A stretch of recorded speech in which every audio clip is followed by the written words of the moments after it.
Yay, good Thank you. day. Working in.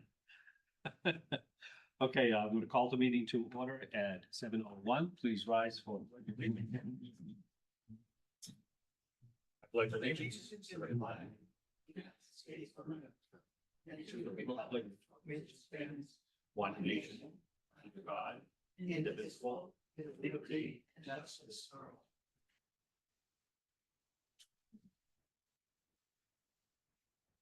First item up is public comment. Do I, could I see a show of hands of who wants to speak in public comment? A question about public comment. Do you want us to speak what's on the agenda or not what's on the agenda? The public comment. Public comment, you can speak about anything. Will there be opportunity to speak about what's on the agenda when the agenda item's up? For the Talbot Dam, yes, this is public hearing. You, Okay. Just three of you? Elise? Is it at the mic? The room is the microphone. And can. And anywhere. Where is the microphone? For the record, my name is Maurice Henderson, 31 Sprague Street, North Britain, 5-minute walk from the dam. I see the value of history and placemaking, yet I strongly support liberating the river, free the river, restoring original historical. Okay, I ask that the minutes reflect that point. Through the grapevine, I hear commissioners plan to vote this evening to deny dam removal, that they do not care to await the federal section 106 outcome because they deem discussing mitigation prior to certainty of removal futile. While I can follow the apparent logic, I prefer approval with conditions because a denial would, in this case, lead to an appeal, which would hypothetically risk loss of any mitigation. And even if the applicant honors the currently proposed mitigation, in my opinion, the proposed mitigation so far is insufficient. It doesn't deal with pre-settlement history and it ignores the public input that I worked so hard at. I implore the commissioners to not deny the applicant's request, but to approve it with conditions. The town was offered but did not accept ownership of the dam for the legal liability and the maintenance cost it carries. And I think you ought to respect the dam owner's wishes to properly demolish it. Freeing the river is an opportunity to reduce mosquito breeding ground, increase flood capacity, improve water quality, and most important to this board, it is an opportunity to improve the display and education of the river heritage through mitigation. Driving by the dam today, one would never know how rich that history is, and it is my hope that this commission is not denied the project for the sake of preserving the memory of important history. And I thank you for lending me your. thank you. Mr. Lincoln, yes.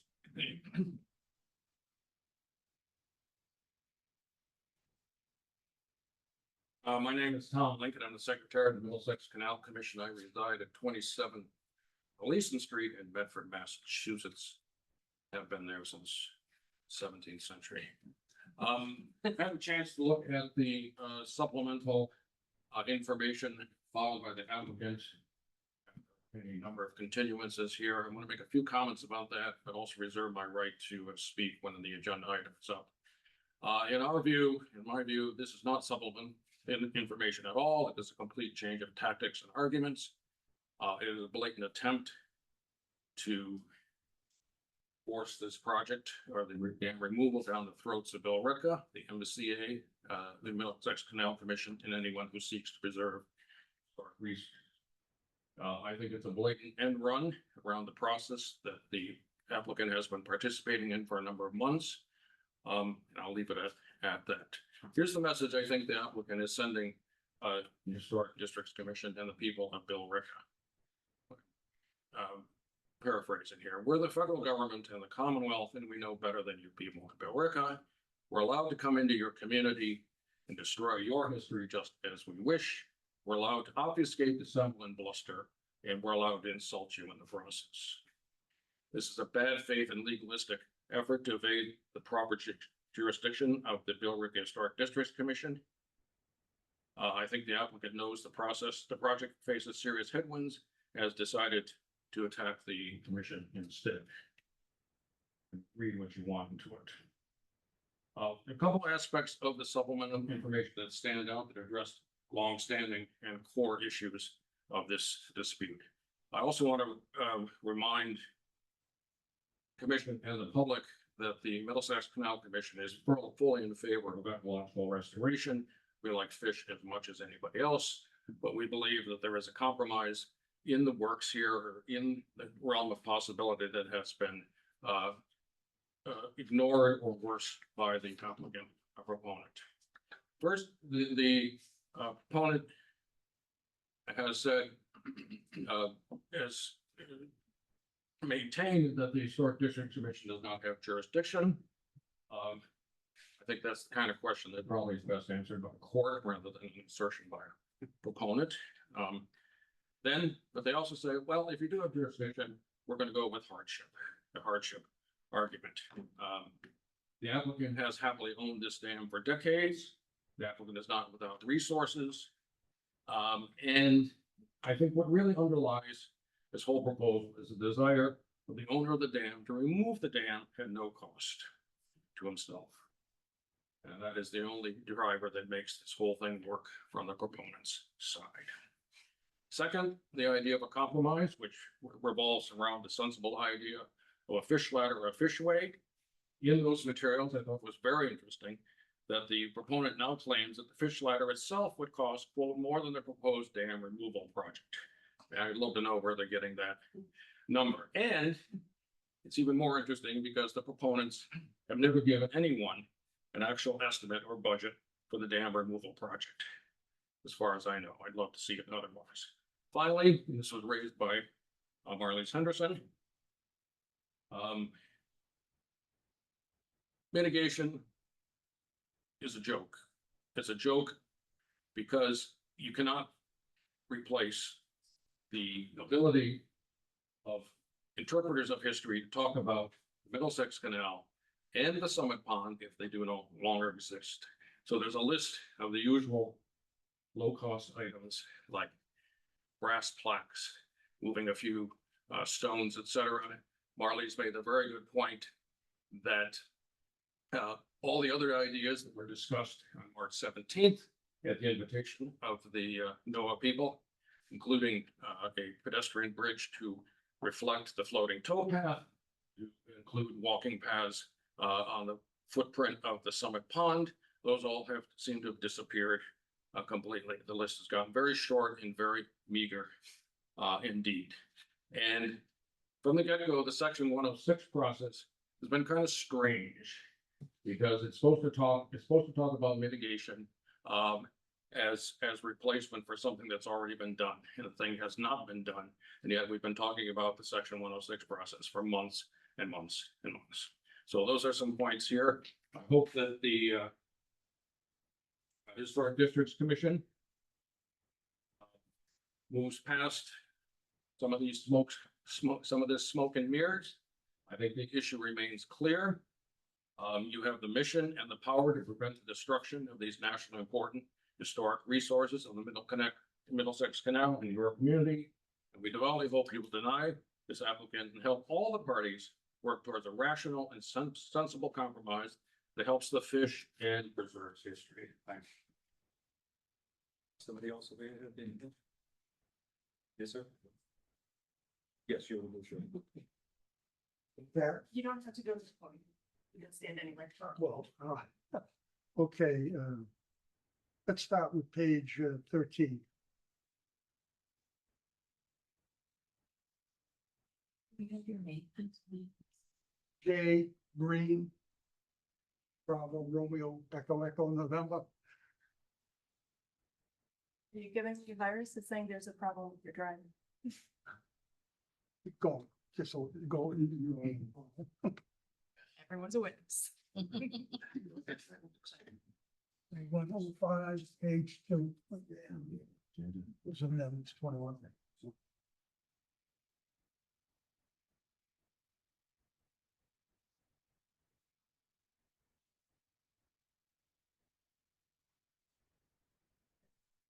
Chair, if I may, while this is loading up, if you can make sure that the people on Zoom have their instructions to use the raise hand feature if they're wanting to talk right now.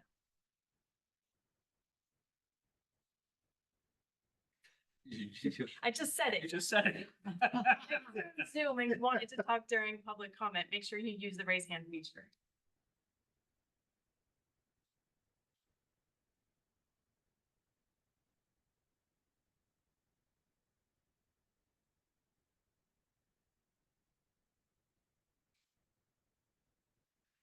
Okay. This is the executive summary from the 2021 engineers report. The owner is required every 5 years to hire an engineer to go out and look at the dam. And here's the summary from 2021. The next one is in 2026. The important thing is it says right here, in fair condition, primarily due to the lack of any operation or maintenance plan. In other words, it's in fair condition, except it doesn't have the paperwork. Okay. Page 13, Cat. File. No, right there, 210430.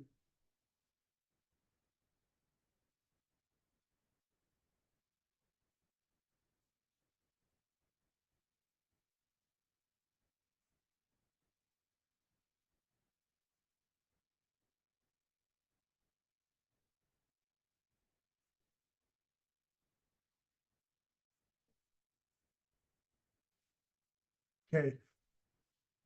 So right now, at the meeting Monday, they claimed that if the dam were to fail, a wall of water would cascade and sweep away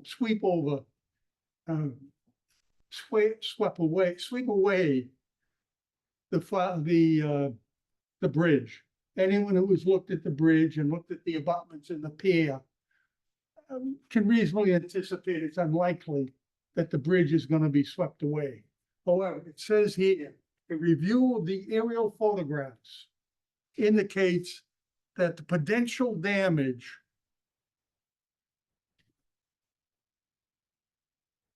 as a result of not more than 2-foot rise, that's what, when the dam fails, not more than a 2-foot rise in the water downstream.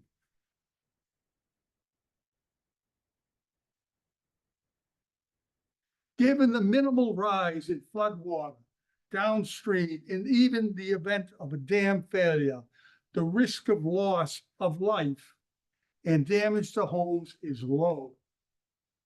In other words, the dam has been there 200 years.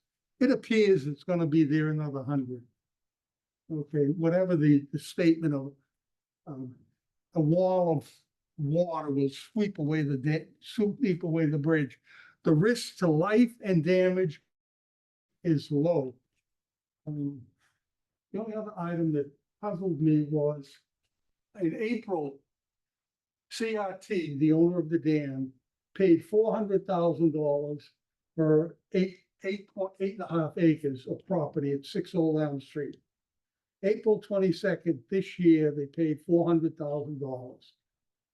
I don't know why they didn't approach the state agency, the Middlesex Canal Commission, and say, look, will you check the dam?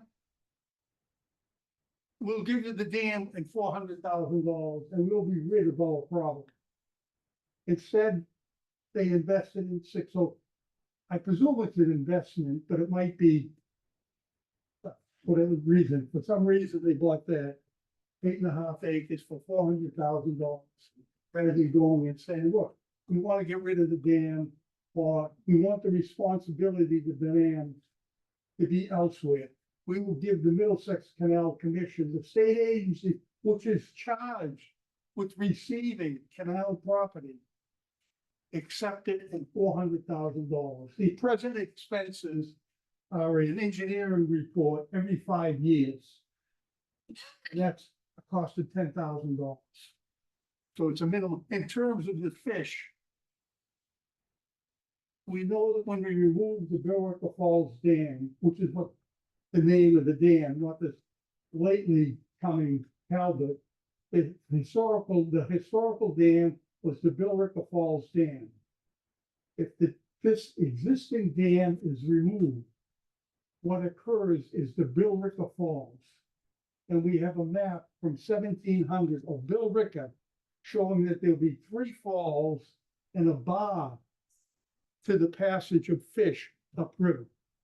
In other words, there's more likely to be river herring going upstream using the controlled flow over the dam than to demolish the dam and then have the fish fighting to go over 3 falls and a bar. That's what the map of 1700 shows is there if you tear down the dam. They may show you slides of what it looks like with normal flow, et cetera, but basically we know what it will look like because we have a map from 1700 saying there'll be 3 falls and a bar to the passage of the fish. So the river herring will have a better time of it with the dam in place. Now, the NOAA has said, we will not pay for the removal of a dam.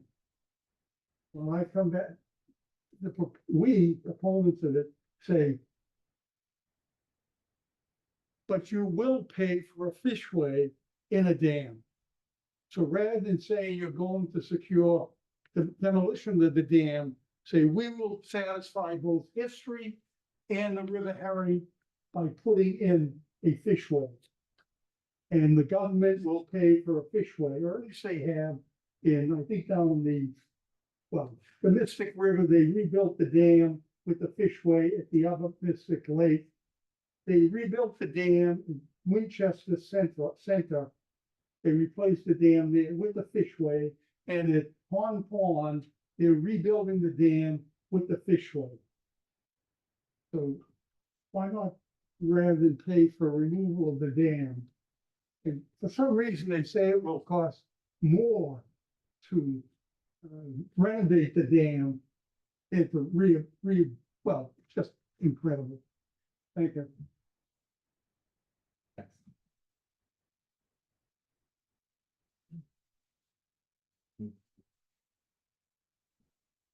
There are no hands raised on Zoom. I have a random open mic as well. Catherine Maldieri, Director of Planning in Billerica. I just wanted to address the commission and anyone watching tonight, totally different topic. Annually, we see community preservation funds designated for certain projects, including for historic preservation.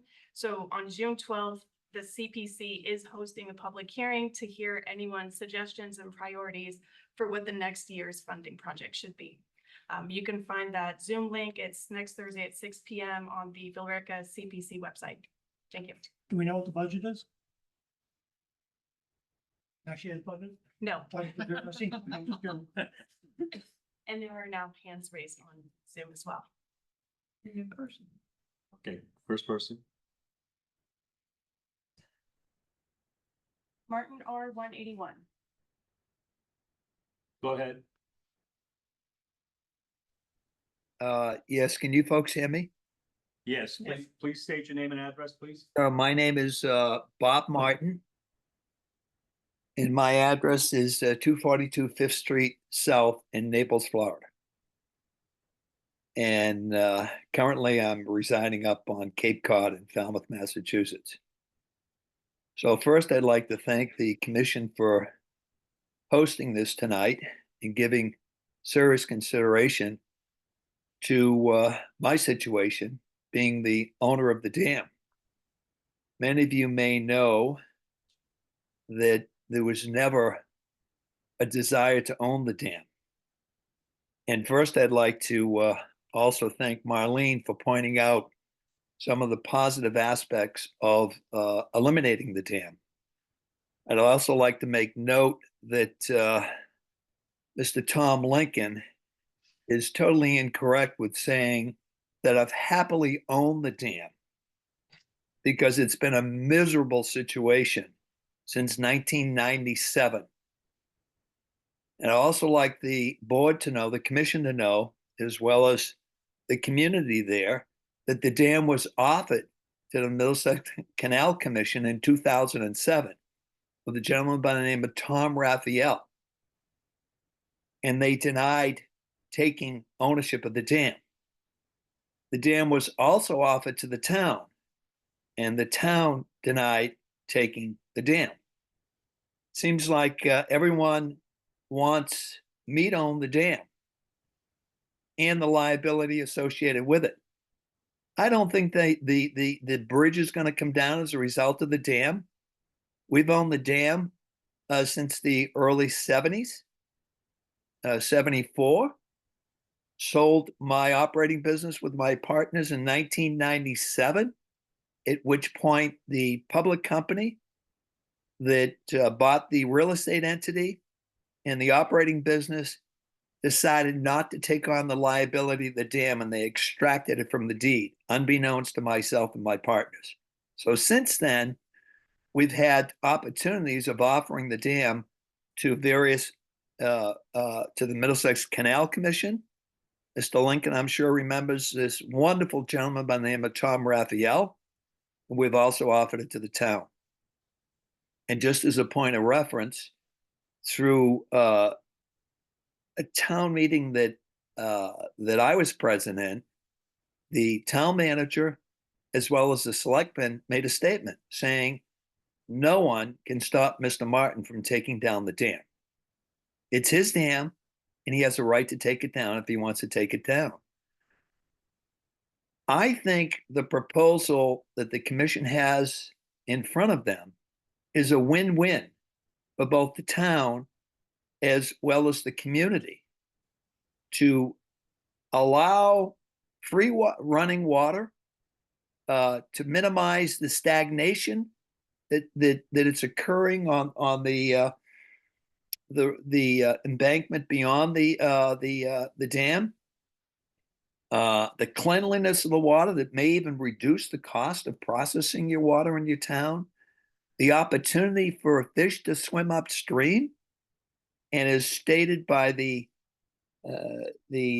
State Department of Fishery, the opportunity for the migratory fish will feed fish from the Canadian border to the Chesapeake Bay.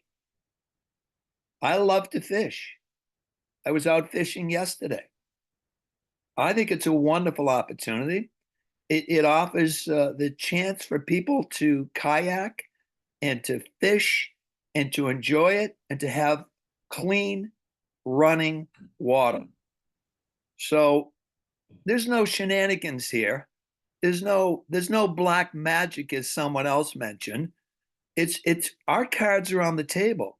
We're with a group that is so sophisticated, and this isn't their first rodeo.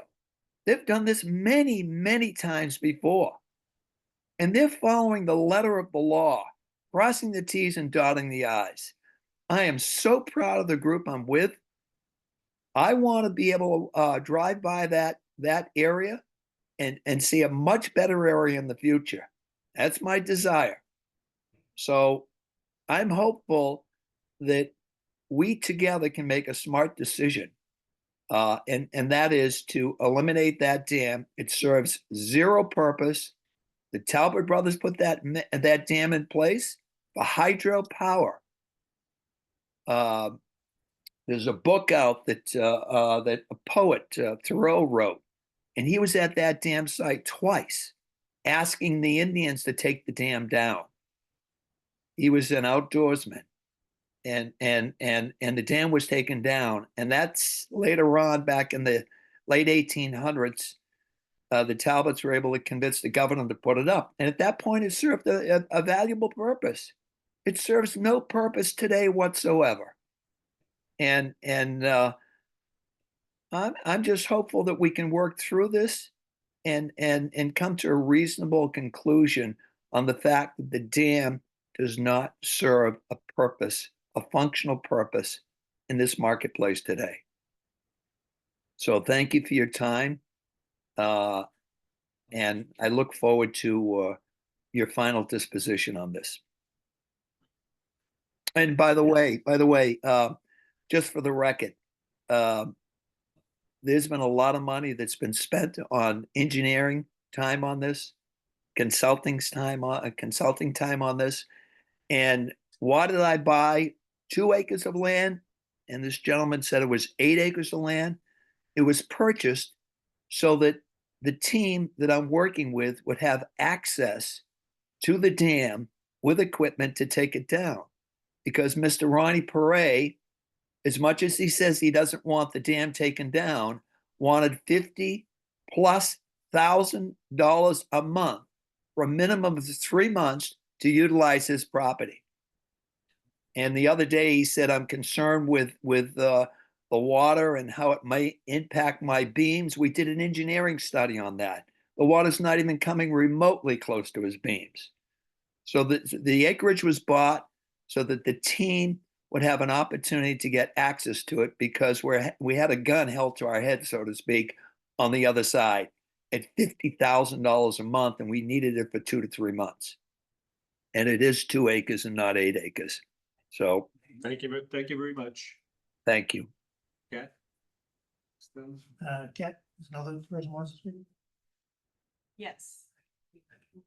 Dan Cook, please unmute, state your name and address.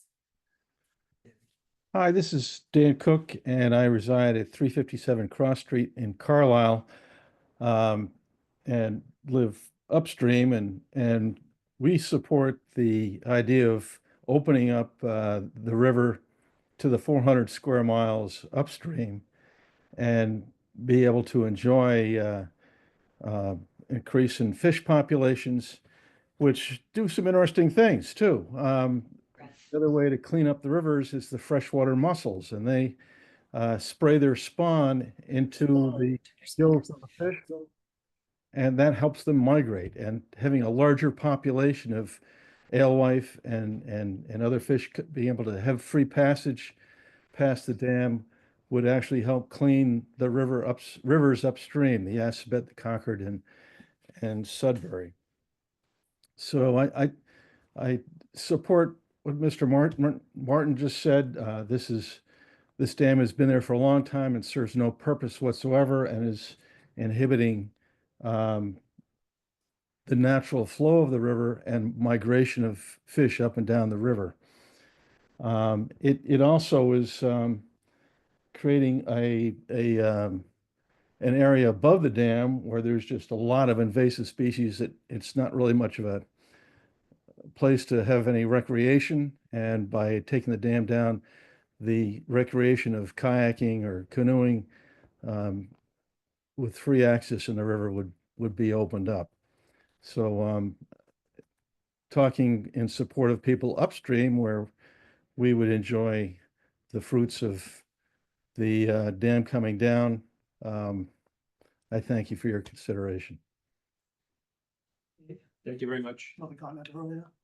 Is that? Nothing commented. Yeah, I'm just trying to clean up the people online. Yes, there is one more hand online.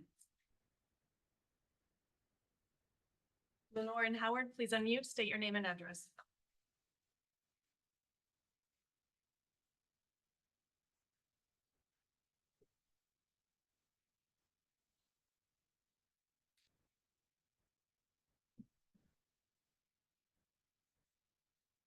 Lenore and Howard?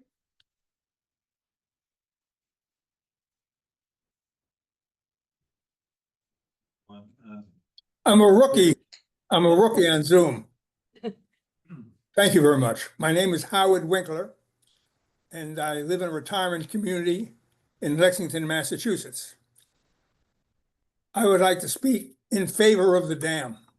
I would like to speak in favor of a historical structure, of a structure that has been in place for 196 years. It has withstood the 196th year earthquake, as well as 196th year flood.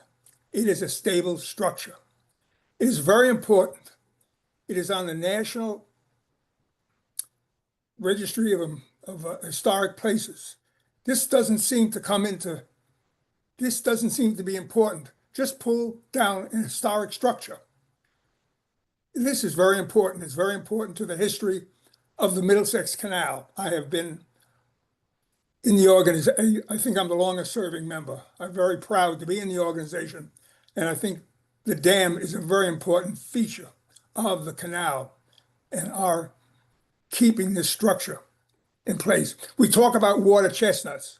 You're going to destroy a structure because of water chestnuts? They can be removed. That's easy. I hear talk about the floodplain. Anybody who, once they built that dam, they created a new floodplain, of course. Now, anybody who has built in that floodplain has been taken advantage of. So I feel sorry for them. But we don't take down the dam because of some water chestnuts and because of the issue of some flooding, which all rivers flood. And when they created the dam, they created a new floodplain. The dam is very important to our history, to the history of the industrial growth of America. And for this reason, I urge you to keep the dam in place. Thank you. Thank you. Gary?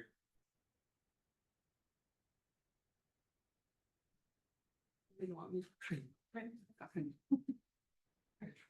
Wherever you'd like to be. From this listening, I'm Mary Beach, 7 William Road. And I'm really grateful to the last speaker because one thing that I think that some people who have spoken prior have forgotten is this is the Historic Districts Commission. And your role is to look at the historic value of something, not whether it serves an industrial purpose in making money for someone who lives in another town, which I shouldn't judge, but I am. And it's about our history here. I'm also on the Billerica Historic Commission with, along with Travis and with Michelle and with Alec Ingraham. And we felt very strongly about the dam, even though it's not within our purview, because it is in the district. And we are opposed to the removal of this dam.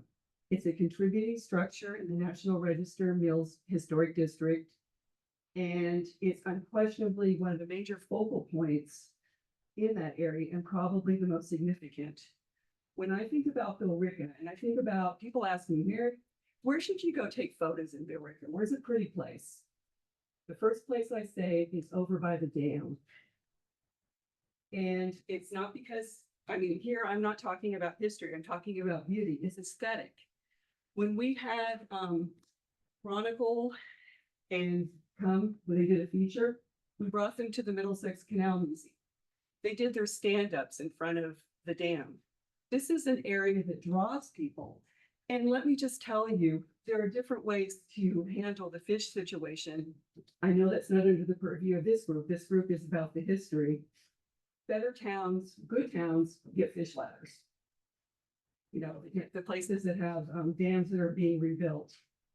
So I just want to say that, you know, I feel like this is so historically significant that we need to think very, very carefully, because once our history is gone, it's gone. And this isn't something that we're ashamed of. We had a great industrial history here in Billerica. This is something we should be proud of. The Talbot Mills were going for years. Right now, it still serves a purpose. It helps tell the story of the Middlesex Canal. It helps tell the story of our textiles. It's a place where people can go and have family pictures. It's not going to flood out the road.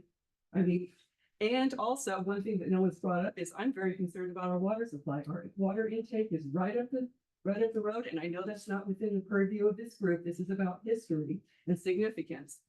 But I've seen that dam. I've seen the river when there's drought. I know the problems we have with water in Billerica. And I think we need to think very carefully about that aspect, because if we don't have any water, that's really going to change our town's history. And so thank you very much. Are you taking public comment for the 7 Concord Road project? Yeah, and so do you have public comments for whatever you want to speak about? If anyone has something else about the Talbot Mills Dam, though. No, that's okay, Dave. we're already past the half hour. folks. Anybody else who has anything they want to say about the Talbot Dam, the public hearing is still, still open, you'll still be able to speak. My name is Thomas Young. I'm at 39 Concord Road. First time up here. I'm here to talk in favor of adding solar panels to the church at 7 Concord Road. Now, just what they before me said, you guys are the historic district. It's your job to make sure things look historic, right? And I understand it. Solar panels are not historic. But I think there's an issue too, because like I brought my gap. I live right down the road. I brought my electric bill, and everyone here would know exactly the feeling of this, right? That seeming feeling. Because no one in Western Mass wants a pipeline through their communities either. Their historic societies are saying no. And the thing that we end up with is, this is a $200 electric bill and a $300 delivery charge. So $500 for a 29-day cycle. That's incredible. That's just the practical part too. I live, Carter and I, we live 6 houses down from that church. And we bought our house 4 years ago, and we've been keeping that house, like just bringing it back up to shape, repainting it to its original color, doing the shutters by hand. Like we care how this neighborhood looks. At the same time, we also recognize, right? We need to move forward. We can't stay in the past with very original things. So that's why, we have asphalt shingles like everyone else. Can we actually put up anything from the 1800s? Not really, right? We need to move forward. And that's part of the reason I'm up here too today. When you're taking a look at, I understand you folks have denied the church reform once before, right? Or at least once. I'm sure they brought up the same thing before. It's, just straight from the, from Massachusetts law. They pretty much say when ruling on applications for certificates of appropriateness for solar energy systems, as defined in section A, chapter 40, the commission shall also consider the policy of the Commonwealth to encourage the use of solar energy systems. Right?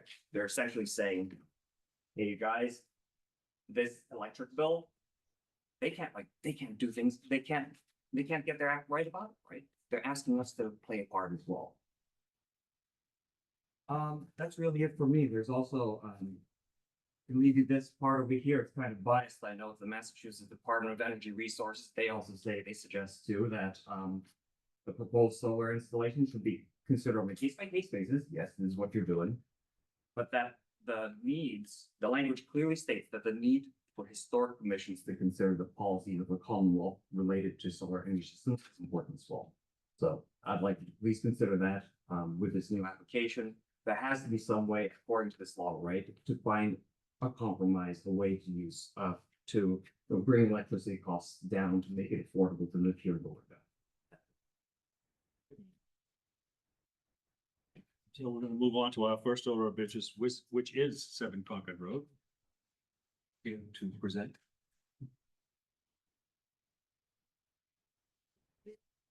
That's for everyone. Thank you.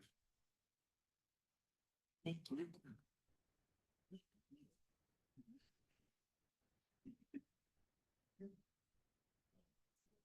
Me and you do not. Thank you. But I believe.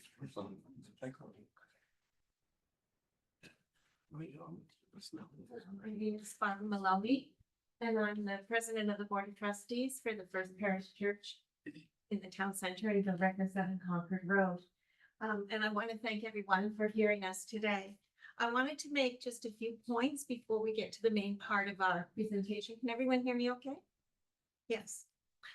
So one of the points is the shared interest in maintaining the historic building in our beautiful town center. As you may recall, the town helped rebuild the church after it burned down in 1967. In 2020, we completed work on the steeple with the assistance of the town in the form of a grant. And for that, we are grateful. And as a result, we have a beautiful building in the town center with a lovely steeple. It's our opinion that the solar panels will not detract from the historical significance or beauty of the church, which you'll see when we do the presentation. In addition to enjoying the beauty and historical significance of First Parish Church, The town benefits from the programs we share.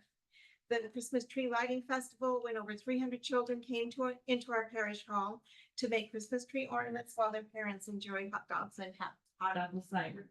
It was a lot of fun. Community lunches, 2 Saturdays a month. We host interfaith town events as well as other events like the Cross Fair. We've been around since 1663, a consistent and welcoming presence in the town. In spite of our best efforts to reduce costs, the electric bills are now an economic hardship that we're finding unsustainable. Last year, our bill from National Grid was $18,203. That was 16% of our total budget. The solar panels will save us considerable amount of money in the long run. We're a small congregation, and it will be difficult for us to continue maintaining the church without the solar panels. As you can see from the presentation, we've done our research and we have confidence that the Boston Solar will do a good job with the panels. I think I take pictures now.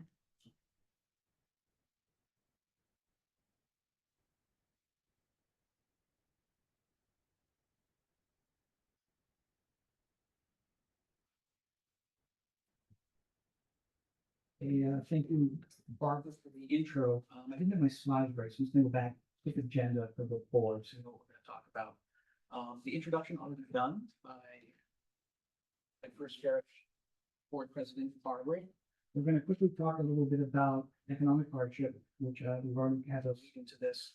We're talking about stakeholder review. I don't know, a little bit into the work that the board did to try to come up with a proposal that meets multiple stakeholders right in the town that have multiple different interests in the building. We're going to introduce our vendor that we've chosen. We're going to talk a little bit about Boston Solar and the vendor selection process we went through. Then we're going to get to the meat of it, the building alterations. We're going to go and show exactly what we're planning to do with this new approach to the solar. And then we're going to end with a quick timeline. With that being said, let's hop right into it. We've already heard from Barbara. I'm Matt Braga. I've been in the work about 15 years. We're on 25 Champa Road. Got a couple of kids with a walk. And I'm pretty new to First Parish, right? I think 2 years, 3 years. Dropped my kids in there.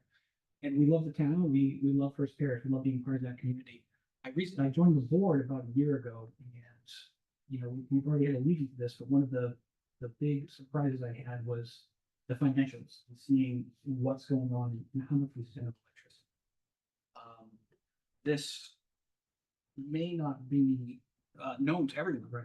I'm sure there's no reason that you would know it, but that building was rebuilt in the 70s. There is no oil, there's no gas, it is just electric. So that means the heat is 100% electric. Barbara's already talked about the cost of heating the building of our electric bill. And the data that I'm showing here this is from National Grid. This kind of shows what we've seen. And I think it was 2017 that we came before the board, right? So that was, I don't know, maybe 8 years ago. But for the past 5 years, we have seen kilowatt cost per hour go from the low 20s to 32 cents per kilowatt hour. That does include the delivery charge, right? And what we're showing here, we are on track to double the cost for our electric bill in 2025-26 over the next winter, based on what we're seeing. And, you know, we're all aware of the inflation going on, right? Inflation in the economy, general inflation, which we're all subject to. But the energy inflation has been very, very real. And I think what we're looking to present back to the board here is the seriousness of the economic hardship. The board took a very close look at our finances over the next 5 to 10 years and decided that we have to do something. Our medium-term solvency, if you will, is at risk at this point. 100% election, we talked about that we're going to breach 20,000 in the upcoming winter. Go to the next slide. We've done quite a bit to try to arrest this rising cost over the past several years. We have installed software, installed equipment that will put everything on schedule. We're we've got it dialed down to the point where the heat gets turned down at night, the heat gets turned down during the day. We've installed LED lighting throughout the entire church to try to lower the costs. In 2024, we engaged with the company AGI Insulation. We actually had some insulation blown in to the, up into the gable from the underside to try to help with the heating bill. We've recently relocated. This year was the first year that we actually, in January and February, the cost is so high, I'm talking $3,000-4,000 a month during the coldest months of the year, of the winter. We relocated our service from our sanctuary down into the common room so that we could turn the heat off for those 2 months. I mean, these are the sort of the drastic measures we've taken to date to try to arrest the growth in electric costs. Stakeholder review. So real quick here, the board, we spent a lot of time thinking about the importance of the building. We love the building. Everyone in the congregation loves the building. We understand the historic role that it plays in our town. We understand the symbol that it is really when you come through the town center. Our entire congregation is very passionate, very, very passionate about the building. We worked very, very hard, right, as far as we're concerned, to try to balance what we think is the best proposal, the best solution, with the minimal amount of changes or alterations to the building to try to address, to try to keep the historical value as unchanged as we can, right? We've also got a Universalist congregation that has asked repeatedly over the last 5 to 7 years why we are not doing solar for the environmental aspects of the UU principles. Which leads me to the vendor we chose, Boston Solar. We talked to about 5 different, and when I say talked to, I mean, we brought them in, had them look at the building, ran them through very, very detailed questions about their solution and how they would look at helping us with the costs and doing it in a way that is minimally invasive to any change. Boston Solar, if we go through these points here, Boston Solar was by far and away the best. They presented the best solution for us that met all the stakeholder interests. So we've got Brian Cassidy is here from Boston Solar. He's come to kind of support our effort before. And we feel very, very strongly about what we're going to show here is really the best solution, right? That balances all these conflicting interests. So here we go to the meat of what we're trying to show. So there's really 2 areas of alteration, right, that we're looking at that the proposal from Boston Solar is going to have us do to the building. The first one, no surprise, solar unit panels. So we worked very, very hard with Boston Solar to select a very aesthetically, I won't call it pleasing, but as aesthetic as we defined, right, as that sits as low as possible to the roof, that matches our roofing material as closely as possible. We're going to be installing 8 of these 400+ watt panels. We'd like to on the south side of the building. If I go back to the prior slide, that is the layout as to where it would go. This isn't going to be much different from over here in 2017. Sun faces a certain way. It only makes sense to really put them on that side of the building, which also makes sense visually. The way that the traffic flows, right, as we go through the town center, the way that those panels faces away from the traffic flow and from most bystanders' visual perspective. I've got some pictures here now. I really struggled. I wanted to get pictures to try to do an overlay to show what this might look like or what it will look like, right, from various angles around the center, from the gazebo, from different corners around the center. And we'll go by, I call it the retail row, but where Liberty Bell is and those things. Problem I had in the last couple of weeks is it's spring. There's trees everywhere. So I really struggled to get a picture that would show kind of the roof that I could do an overlay on. So I'll walk through the pictures I do have. And that's also an important note, right? I mean, for most angles that you're looking at the church, certainly spring, summer, into the fall, a lot of that angle is blocked. I mean, a lot of the angle that you're looking at the church, it's not going to be immediately apparent. This is our opinion, opinion of Boston Solar, looked at various angles. not gonna be immediately apparent. It's not gonna jump out, stick and really, we don't feel it's going to be that much of a visual intrusion. If you will.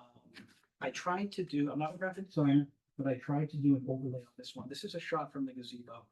The one on the left is what it looks like right now. Over on the right, no graphic design artist, but try to get something in there just to give you an idea of angle and what the panels will look like when they're sitting. Here's another one from the view from Business Row across the street, right over by Liberty Bell, Manja.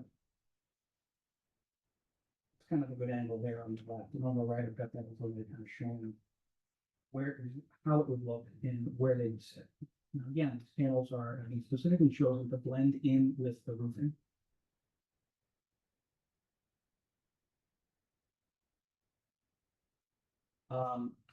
Second alteration. At the end, we can go back and questions you guys might have about the panels. We are going to be installing the inverters, which accept the solar energy and will feed into the grid. We worked with Boston Solar to find the ideal place for this. This is going to be going on the north wall. We have a north wall that has this little inlet, which is shown in this picture here. And all of the equipment is going to be hidden within that inlet. Very non-invasive spot for it to be.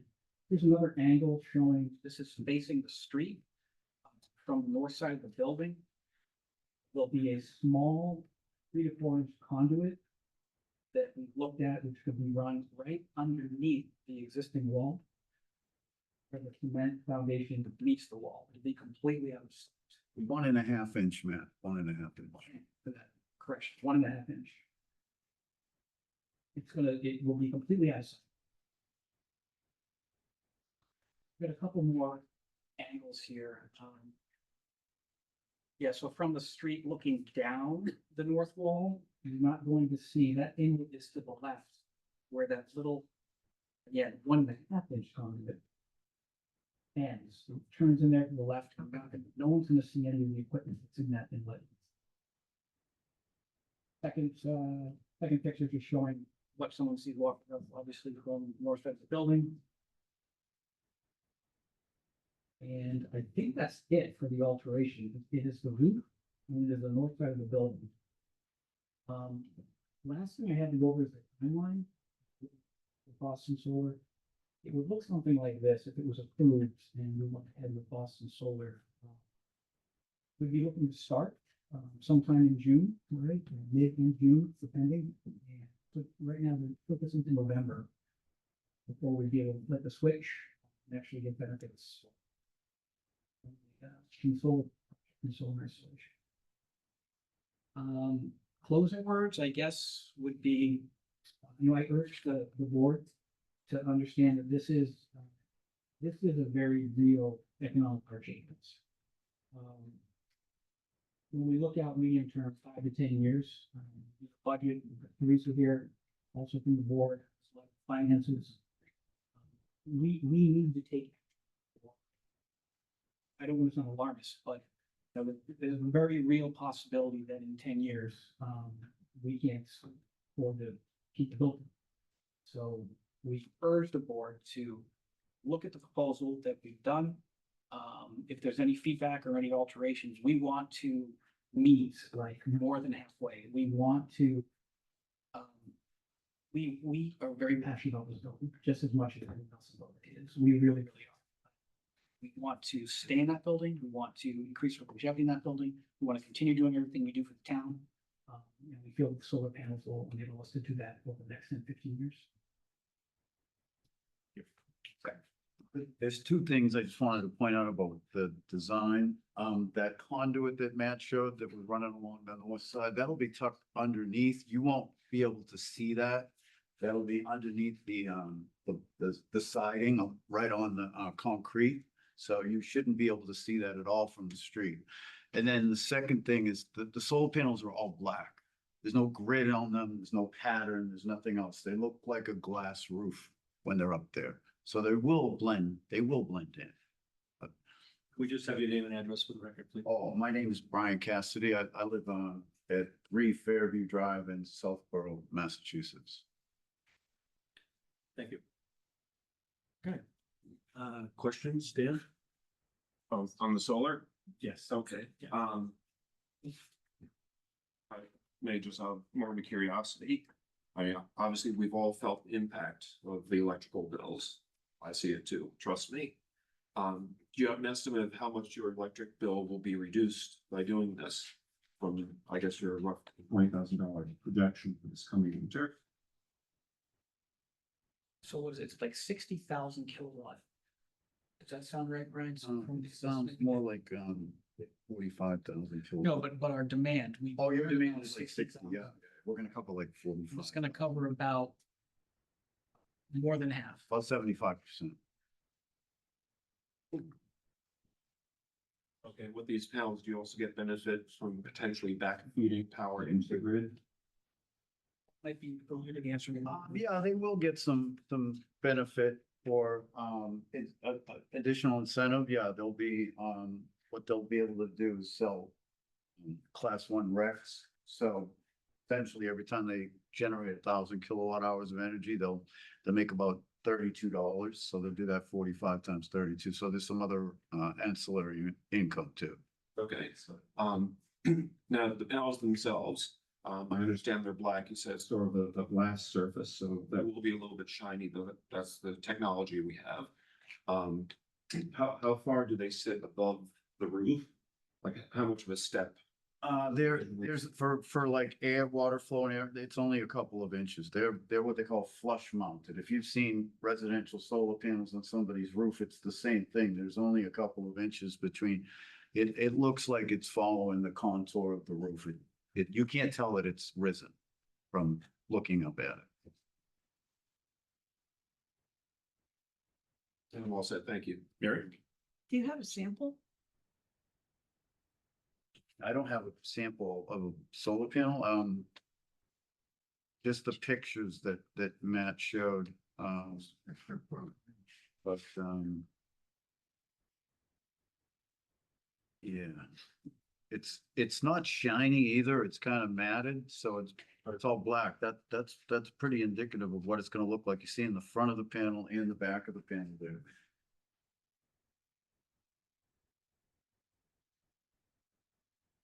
It doesn't matter what it feels like, it matters what it looks like. What it feels like? No, I'm saying it doesn't matter what it feels. like. No. I don't plan to be up there checking.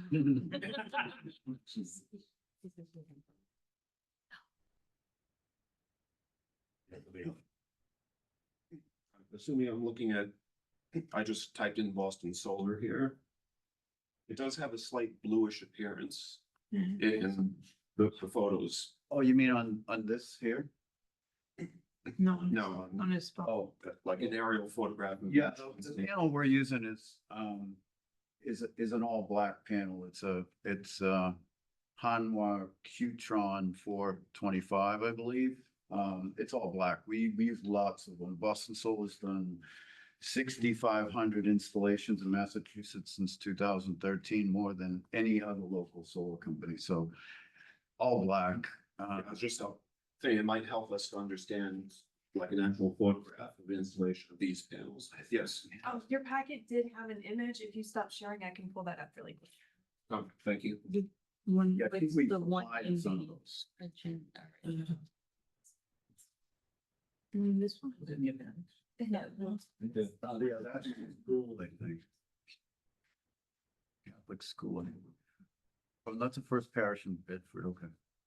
So the first parish in Bedford is above and the below is the picture you Yeah, provided. school, I think, yeah. Yeah, that's cool. So you can see how it blends in pretty well with the dark roof. And that's pretty much, I think, what you would see at 7 Concord.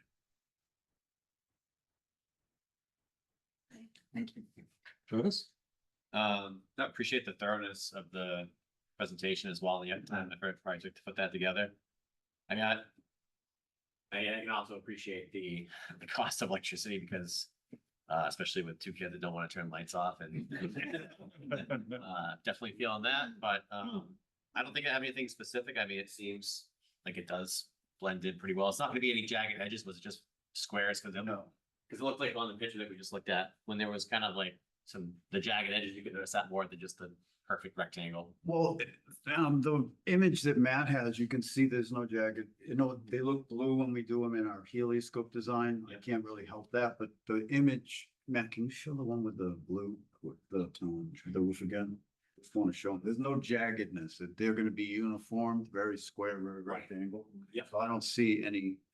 I wasn't talking about his, I was the one that we just looked at. There was of the other church or school. There was somewhere. Sometimes it comes down to the roof and how the things have to be laid out, because sometimes it's like a math thing to be able to get the max. Does the client want the most panels they can get, or do they want it to be uniform? Is aesthetics the most important thing? We know aesthetics are the most important thing here. Yeah, that's all I got. Thank you. Richard? We generally don't allow solar panels in historic districts. It's kind of a flat out statement. We did talk to the Baptist Church in North Billerica, and they were looking to do something similar. They looked here, they were gonna explore the Tesla panels that look like slate, pieces of slate. And they haven't got back to us with that. We were leaning to think that, maybe a solution, but their roof is totally different than yours and their structure is totally different than yours. Just for the record. When you say the Tesla, do you mean the solar shingles? Yeah. Yeah. I don't think you get the same energy production. You probably don't, but we're talking about sensitive areas. Gary? I want to thank you for the very detailed presentation, and I really think that we support this project.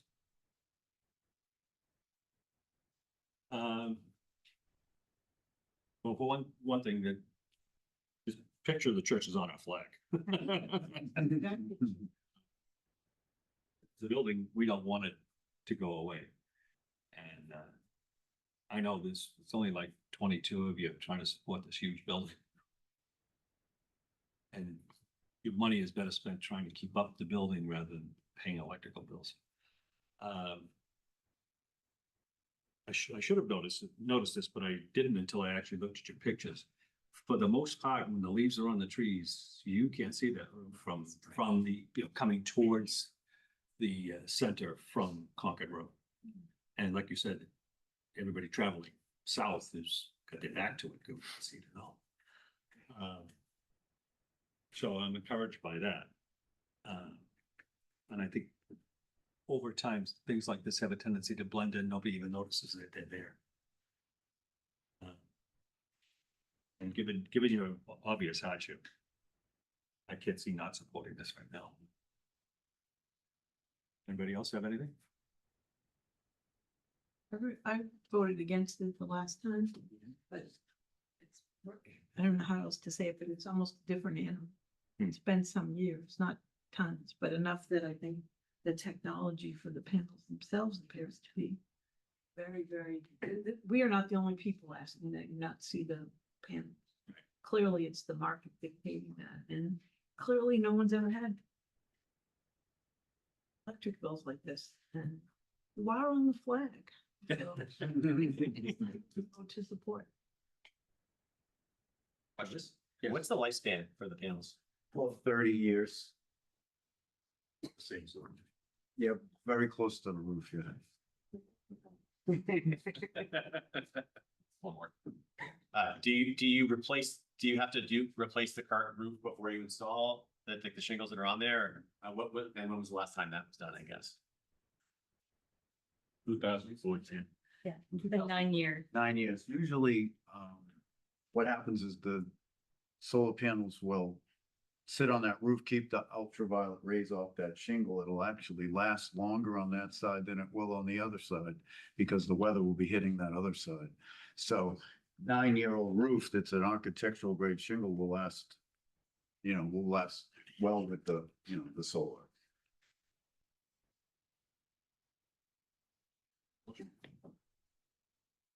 Motion to approve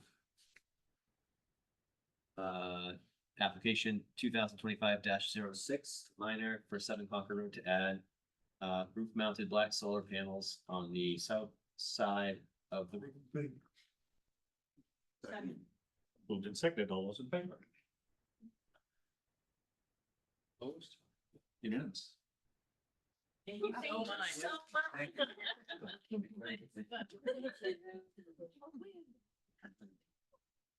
Look who did the dance.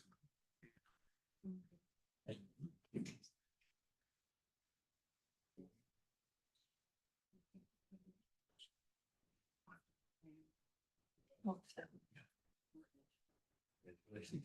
my gosh, thank you. Nice job, Matt. But you did. All right, so we'll continue the public hearing on the Talbot Dam removal. You guys have anything further you'd like to present? Yep. I think the podium's in better place. I don't think.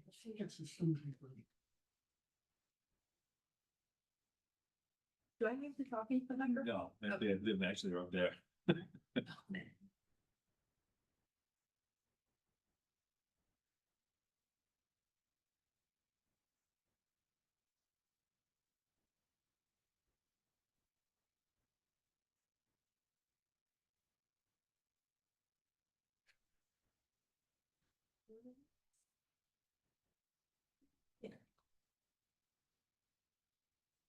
Okay, we're seeing the right view. Okay. Thanks everyone for your time tonight. My name's Susie Bresney. I work for the Division of Ecological Restoration with the state of Massachusetts. We're one of the partners working on the Talbot Mills dam removal project. Just to sort of set the scene so everyone's kind of up to speed, we submitted an application to the commission a few months ago. Based on our understanding of the regulations, there was one application form. And then the commission decides which certificate applies. So what I'm going to present is sort of our view and our opinion of how the bylaws apply to the project and what certificate applies to this project. We look forward to questions and discussion.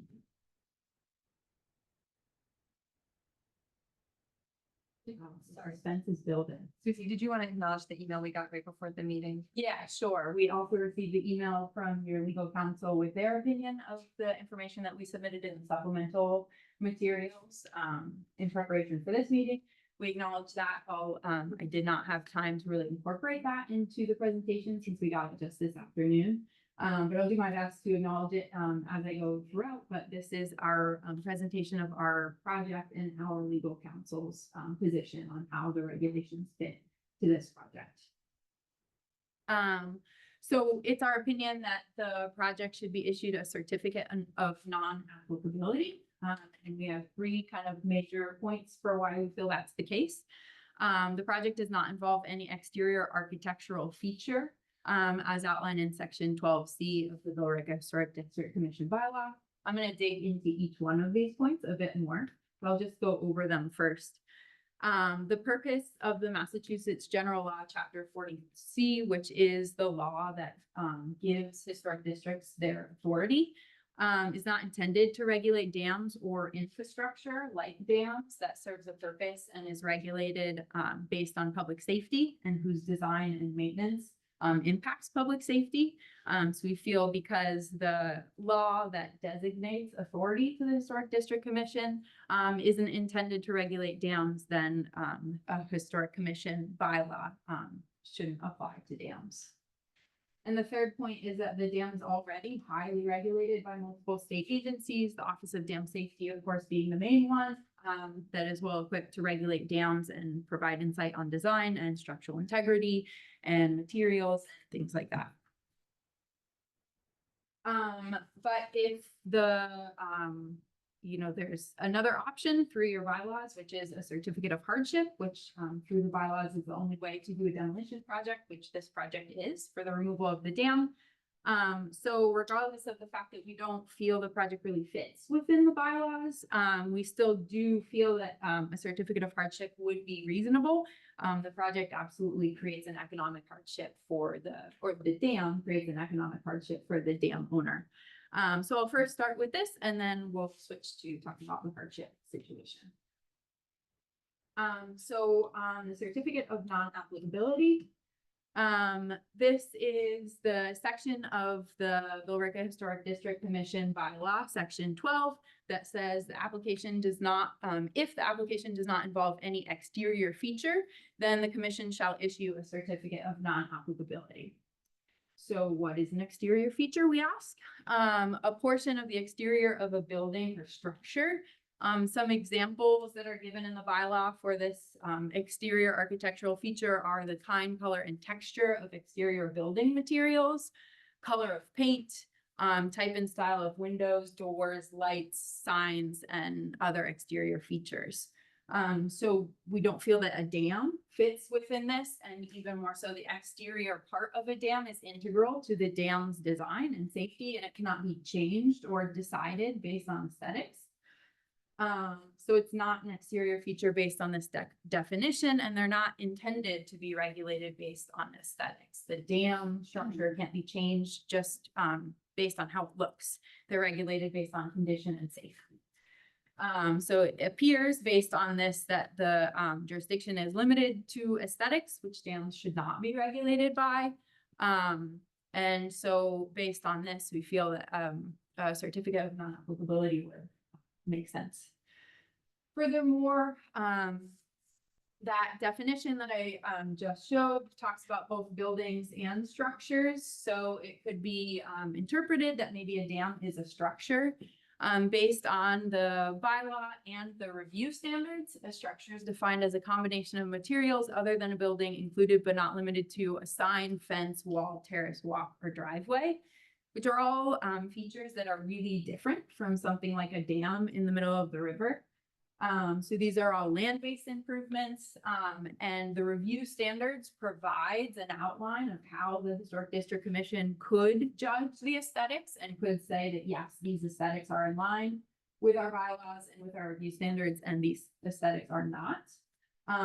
But a dam, well, first, there are no review standards within your bylaws and within your review standards that can be applied to the dam to determine what aesthetic is correct or what is not. And again, dams are regulated based on safety and function by multiple state agencies. Again, no review standards specifically discuss how dams should look. Lastly, in the Massachusetts General Laws, Chapter 253, which is the law that gives Office of Dam Safety its authority, does define the word dam as any man-made artificial barrier, including works which impounds water or diverts water. So just to note, this specific definition does not include the word structure. So to talk a little bit about the purpose of Chapter 40C, which is again the law which gives historic district commissions their authority to regulate the aesthetics of buildings within their district. We feel that the purpose does not really encompass regulation of dams. Dams are highly regulated, as I've said many times now. They have many statutes and many agencies dedicated to overseeing their safety and condition, their maintenance, their removal. In fact, there's 145 sections in the Massachusetts General Laws that mention the word dam, but that word is not included one time in Chapter 40C. We feel that's not an accident.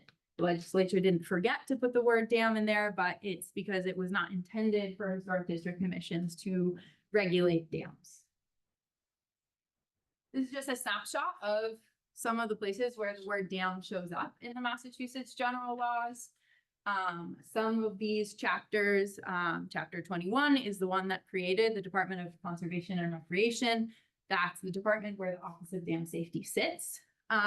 Mills, dams, and reservoirs is gives the regulatory authority to Office of Dam Safety to oversee and regulate dams. state finance, of course, owning a dam costs a lot of money and there's a lot of liability. Metropolitan sewer, water and parks, dams can serve really important purposes like water supply. So it makes sense that the word dam is very strategically and very purposefully used in so many places in the legislature. Within the Historic District Commission bylaw in section 9, it states that nothing in the bylaw shall be construed to prevent the meeting of requirements certified by a duly authorized public officer to be necessary for public safety.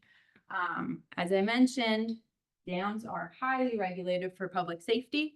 The Talbot Mills Dam is a significant hazard dam in fair condition. I'll touch base more on that a little bit later. It's regulated by the Office of Dam Safety through 302 CMR 10. And it's also regulated by the Massachusetts Division of Marine Fisheries for fish passage through this chapter 130. So within the own bylaws, it says that the Historic District Commission bylaw should not be preventing the use or meeting of the requirements of other state requirements or state regulations. In this case, these two are the ones that apply. So in summary, we feel that it would make sense for this project to be issued a certificate of non-applicability. In summary, it doesn't involve any exterior architectural feature. The dam's architectural feature cannot be changed, regulated, or compared with the review standards. So they should not be applied to it. The exterior of the dam is not intended to be based on aesthetics. Again, the word dam is not included in chapter 40C, though it is mentioned in 147 other sections. And the dam is already highly regulated by multiple state agencies that oversee their safety, design, operation, and removal. So now I'm going to shift gears a little bit and talk about why the dam, if these review standards were to be somehow applied to this project, how this project would qualify for a certificate of hardship, and why owning the dam is an economic hardship for the dam owner. So within, I know this slide is very wordy, but we're going to work through it. Within the Historic District Commission's review standards, section 2.10 demolition, there are 6 standards set that have to be met in order to demolish something in the historic district. So these first two specifically and explicitly talk about buildings. The dam is not a building. So those two do not apply.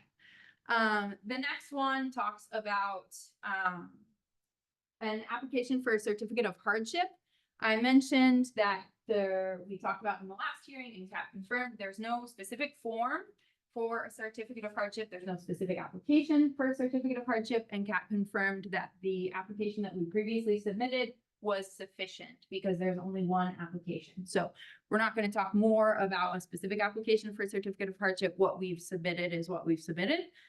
But I will definitely talk about financial information detailing the cost of rehabilitation or maintaining the dam, and demonstrating that the existing dam, there is no property associated with it, it is just a dam, is incapable of producing any economic return. Again, this standard only and explicitly talks about buildings, but we still have this information and we're still going to present it. The other part of the standard says that theoretical situations or theoretical new development or new buildings, which couldn't possibly be built here because there is no land, but on the property shouldn't be used as evidence for hardship. So I'm not going to discuss any theoretical things like what if the dam was used for hydropower or retrofitted for some other use. So we're not going to talk about this.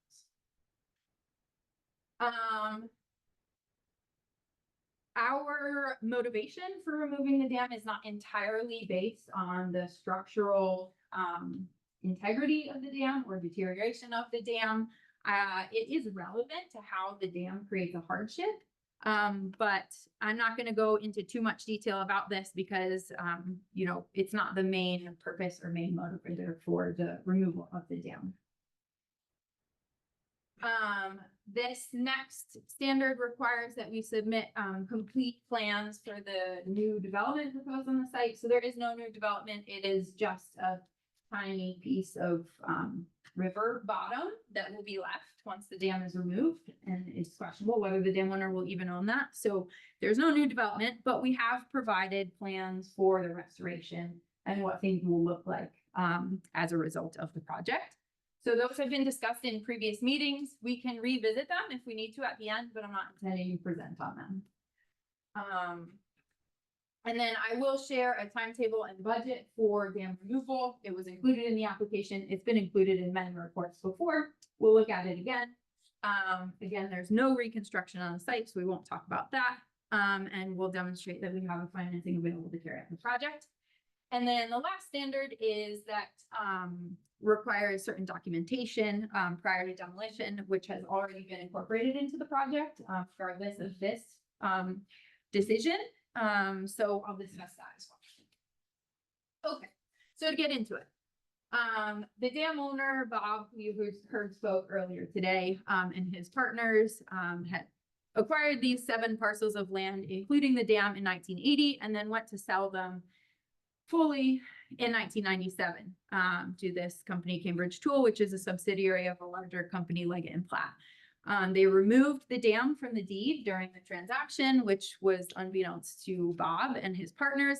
And so they were left with a dam, no parcel of land, nothing but a piece of many granite blocks sitting on riverbed. So they had 2 options at that time. They could sue the lawyer, or they could work together with Leggett & Platt to collectively gift the dam. And so that seemed like a win-win situation. Somebody who wants the dam can get it, and 2 parties who didn't want the dam can be relieved of it. So that's the one they advanced. So this letter from 2007 documents Bob notifying the lawyer at the time of the Middlesex Canal Commission in writing that he intended to gift the dam to the MCC for $1. He also noted that these discussions had already been ongoing for several years, and he hoped that they could come to a decision quickly because he couldn't leave this offer on the table forever and needed to figure out what to do. In 2017, Bob followed up with an email. There had been some change in leadership due to the unfortunate death of a member of the commission. And so he followed up in an email in 2017 and asked if they're still willing to accept the deal. 15 years later from that first letter, which maybe was around 18 years later from the first conversation about gifting the dam, the MCC did say that they were willing to accept the dam. However, as you can imagine, someone can't really leave an offer open for 15 or more years. By that time, Bob had already advanced other options of how to deal with the dam. At the same time, as Bob mentioned on his call, he and Leggett & Platt had also offered the dam to the town. They said they didn't want it. And also, though it's not in writing, the Middlesex Canal Commission had said that they would be willing to accept the dam if Bob or Leggett & Platt also gave them $200,000. So I think this pretty well demonstrates that the dam is not only not worth anything, but it's actually costs money to get rid of. So those 2 options were kind of a miss. They didn't work out. And at the same time that Bob was trying to find other options, pressure was building. So there had been multiple inspection reports completed as a part of Office of Dam Safety requirements, indicating certain changes that had to be made to the dam and to the maintenance and operation schedule, as Jay pulled up earlier. And also the Division of Marine Fisheries was putting the pressure on to put in some kind of fish passage to meet their legal fish passage requirement. So that leaves the dam owner with 2 options: repair the dam and provide fish passage, or remove the dam. So I'm going to talk a little bit about the option of removing the dam. So here's the financial report for dam removal. This is an estimated opinion of probable cost for construction of removal of the dam. So this outlines all of the different aspects of the dam removal project. It also includes design and engineering, which we're not going to look at. We're just going to compare construction costs for simplicity. So it's about 1.2 million is estimated to be the cost for dam removal. And currently we have secured funds for dam removal from multiple sources. The Nyanza Natural Resource Damages Settlement, the Massachusetts Division of Ecological Restoration, where I work, ARPA funding, also through my agency, the U.S. Fish and Wildlife Service. And in total, we have all of the funds needed for construction secured, ready to go for dam removal. The really important caveat is that these funds can only be used for dam removal. My agency does not fund fish ladders, so we would pull our money out if there was not to be a dam removal project. Similar to some of these other agencies, it's unlikely that they would be able to pivot those funds to use them for a fish ladder. These funds are specifically for dam removal. So just a brief recap, costs for construction or deconstruction, 1.2 million, can be funded with grants. There would be no long-term or ongoing costs after the dam was removed for the dam owner, and the liability would be eliminated. I'm going to come back to the liability and talk about that a little bit more later. So let's talk about this other option that once was on the table and that the dam owner did investigate for a time: repair the dam and provide fish passage. And repair, modify, I'm going to use a few different words. I'll try to stick to something consistent and I'll stick with dam modification. So Jay pulled this up earlier. The most recent dam inspection was completed in 2021 and that by a professional engineer, and it was determined that the dam was in fair condition. So fair condition may sound pretty good. That's actually middle of the road for Office of Dam Safety condition ratings. So it's definitely not the worst, but it's also not the best, and it means that the dam is not in compliance. There is not just paperwork to be done, like an operation and maintenance plan, but there are a lot of other issues with low level outlet, working controls, the dam leaks, and there's removal of tree trunks as well needed. So there's some work that needs to be done to get this dam up to Office of Dam Safety standards. Additionally, as a part of this study, our engineer, who is here from Gomez and Sullivan Engineers, has done a lot of really substantial and detailed studies of the dam.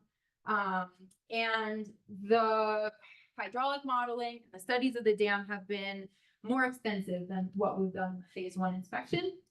And through that, they found that the dam doesn't currently pass what's called the spillway design flood. And for this dam, that's a 100-year flood. So this yellow outlined area is the spillway, part of the dam that's supposed to have water on it. And then there are these other areas outside of the spillway that are called non-overflow sections. They are not designed to have water flowing over them. So during the 100-year flood, water goes over those areas that aren't designed to have water flowing over them. And it also spills onto the road and the gazebo park area on the side. So that's what we mean by dam overtopping. That's what that means.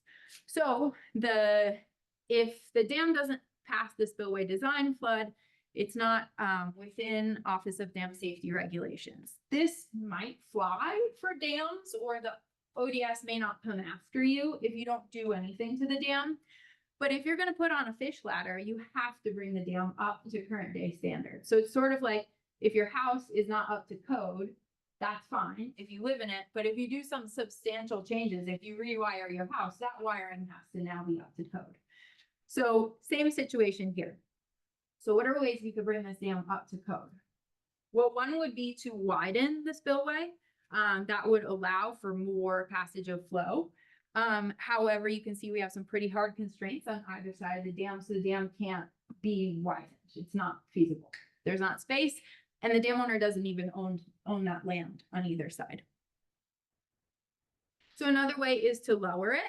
As you can imagine, you can't just chop the top off of a dam. That would really destabilize the whole thing. So you have to remove the whole thing and then build a shorter dam. Another way would be to put in a labyrinth design. So this is this zigzag sort of design, which allows for a longer length of area that the water is actually spilling over, but still within the same overall sort of confines of the dam's available space. So again, as you can imagine, you can't just put this on top of the dam. You'd have to fully remove the dam and then rebuild a new dam. So all of these would result in the loss of the historic structure, of course, because you'd have to remove that one and then redesign and rebuild a new dam. So we're going to call this dam repair option. We're just going to give it the same cost as dam removal, even though it would be substantially more, because you would first have to remove the dam and then rebuild a new dam. And it's questionable whether that would even be possible within current day regulatory standards. It would be very challenging. But for the sake of this financial report and economic hardship demonstration, we're going to say that dam repair or getting the dam up to current dam safety standards would cost the same as construction. It's questionable whether it could be funded by grants. There's one main funder in the state for dam repair. It's the Dam and Seawall Program. Their criteria is pretty explicit in what they prioritize for funding. They prioritize dams that serve a purpose. So flood control, water supply, or provide some sort of real economic viability to the dam owner or the town. And dams that are owned by municipalities. So the same as neither. Historic preservation funds also wouldn't apply. They can't be given to individuals. They're for municipalities. So it'd be questionable whether this could be funded by grants. Okay, now to talk about once the dam is up to dam safety standards, then you still have to build the fish ladder.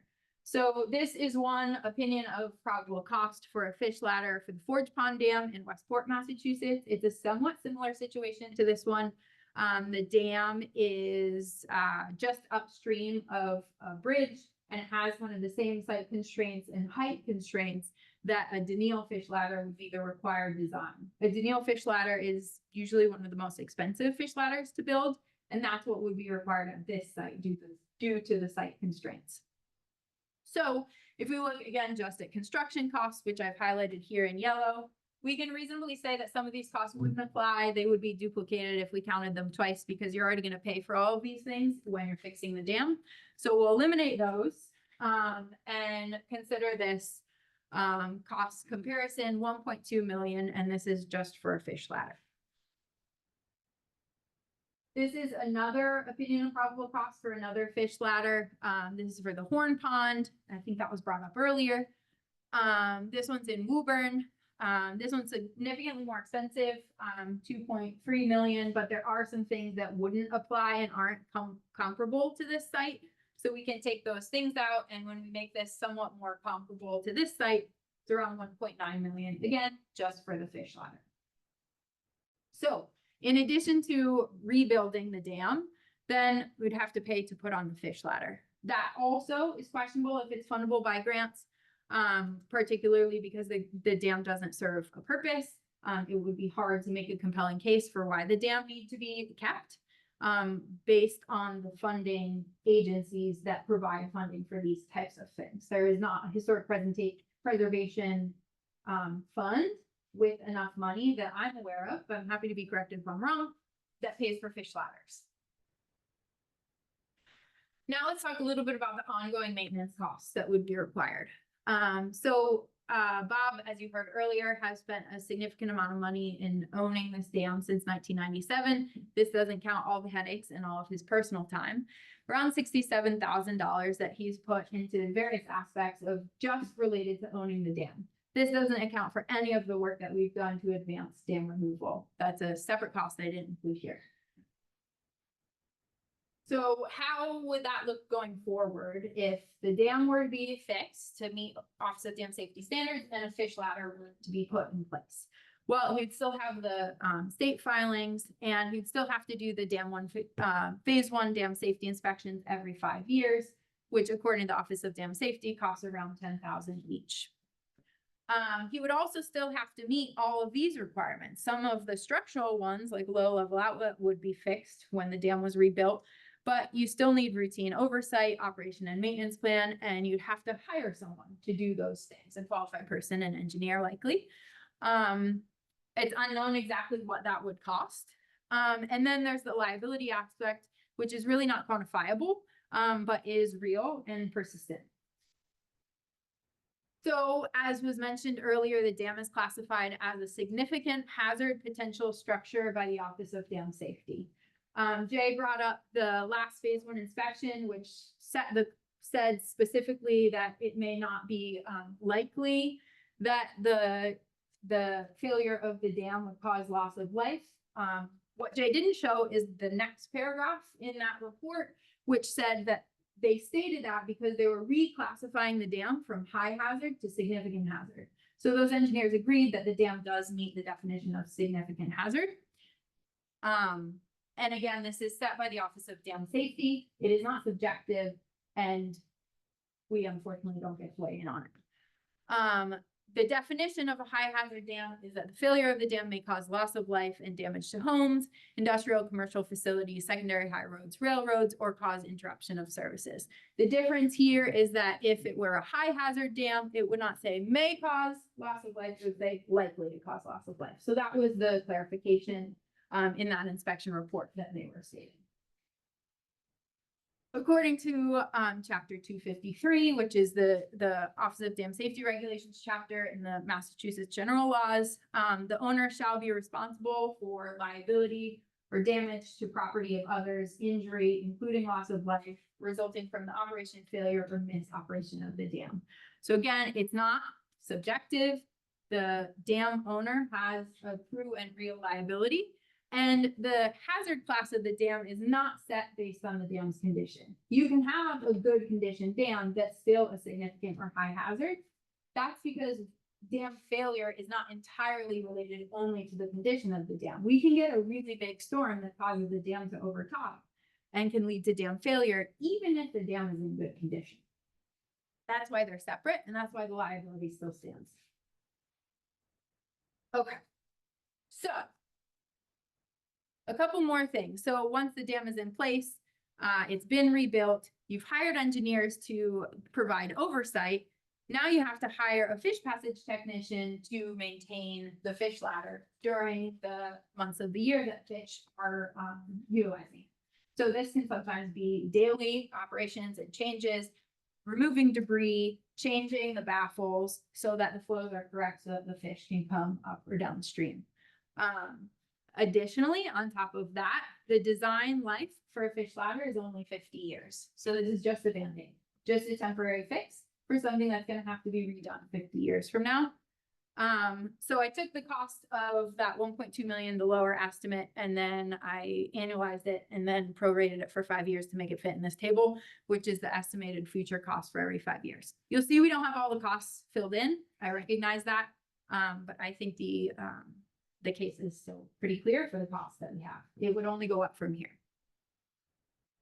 So to compare these two and sort of demonstrate the hardship, the cost for construction is less than half the cost of dam repair or dam rebuild and building a fish ladder.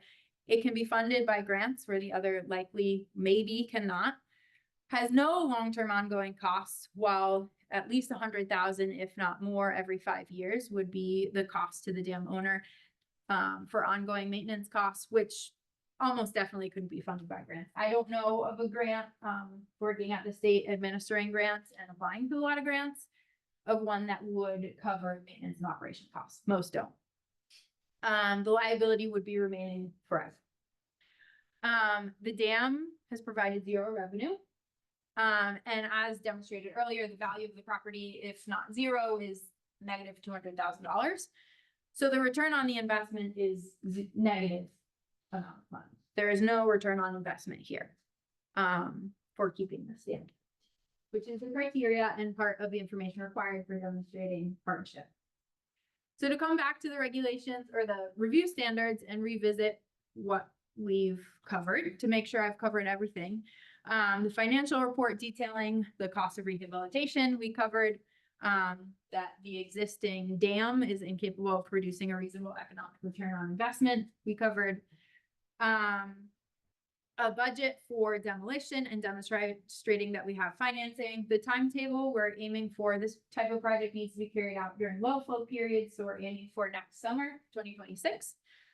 And then the last one is the documentation of the building's elevation. So we too care about preserving what we can of the structure while achieving all of the other things we're aiming to achieve and meeting the necessary state regulatory requirements. So the documentation as outlined in the review standards has already been incorporated into the project. The halves and hair documentation will already be done by the Public Archaeological Lab, or Public Archaeology Lab. There will be other additional documentation and interpretation that we anticipate being a part of the project. The river left granite masonry abutment will be maintained where the waste gate is. And then a stepped section of the granite masonry spillway will be maintained as well. There will be archaeological monitoring and recordation during construction. Archaeologists will be on site. And we anticipate there will be installation of interpretive signage to illustrate the full history of the site, not just the history of the dam, but all the really complex and rich history that's happened.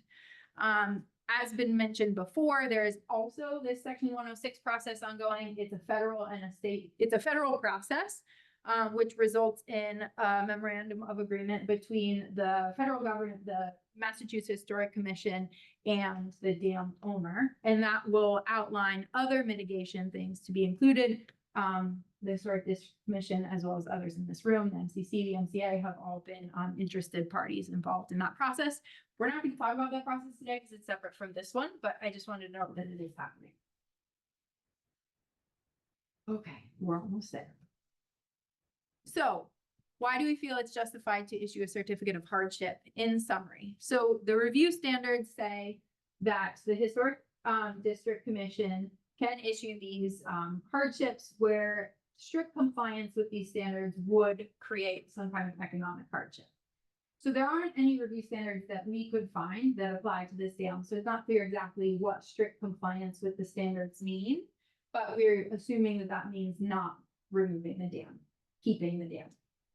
And that's what I presented on.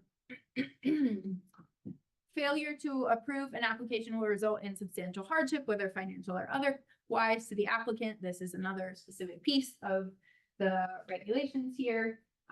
Again, as the property provides no return on investment, continuing to own the dam and continuing to pay for a dam that provides no economic return is in and of itself an economic hardship.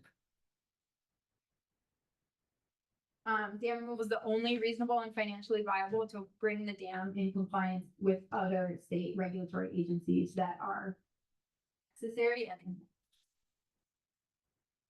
And the next aspect from the review standards stating when and how the district commission could issue these says that if the project will not involve substantial detriment to the public welfare. So this project will provide significant benefits to the public welfare, improvement of public safety, decrease flooding upstream, eliminate the risk of potential flooding downstream due to a failure of the dam or dam overtopping, improve climate resiliency, recreation in the fast water section of the falls that will be created, improved ecosystem health, and all the benefits that come with a healthy river system.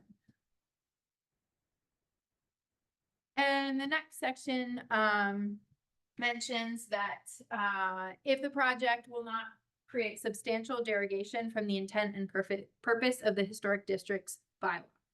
So we too feel that we're really stewards of the state. I mean, I'm a public servant. I work for the state of the Commonwealth and feel that this project is in fact aligned with the purpose of the Historic District Commission.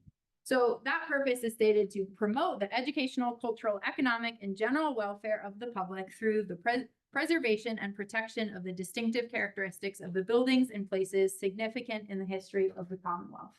We too feel that we are protecting a significant place and restoring a significant place that's been somewhat lost. So the species that we aim to return to this river by removing this dam have been on this earth long before humans have. for millions of years. These are incredibly resilient species that have been around for 360 million years on our planet, but in only just the last few hundred, they have been threatened by dams and their populations have been significantly declining. The part of history where post-glaciation, where the river starts being created, is on this timeline less than the thickness of this line, so you can't really see it. But 14,000 years ago, the glaciers melted and the Concord River started being created as a free-flowing river. Humans then moved into the area and humans and fish evolved together. Native Americans and fish evolved together in this very location. They relied on each other. Humans ate and used fishing weirs and ate the fish, and it was a substantial use of food.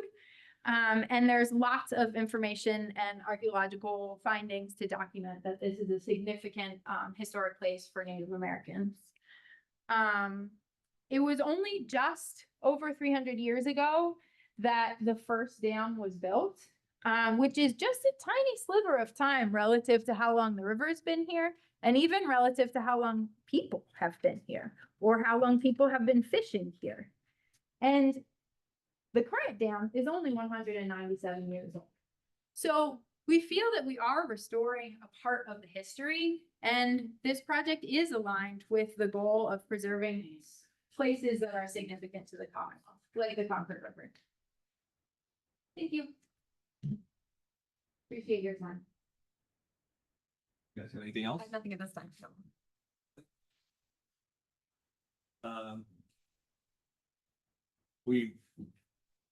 I had your report sent to our attorney. And I know you got a copy of it. And, certainly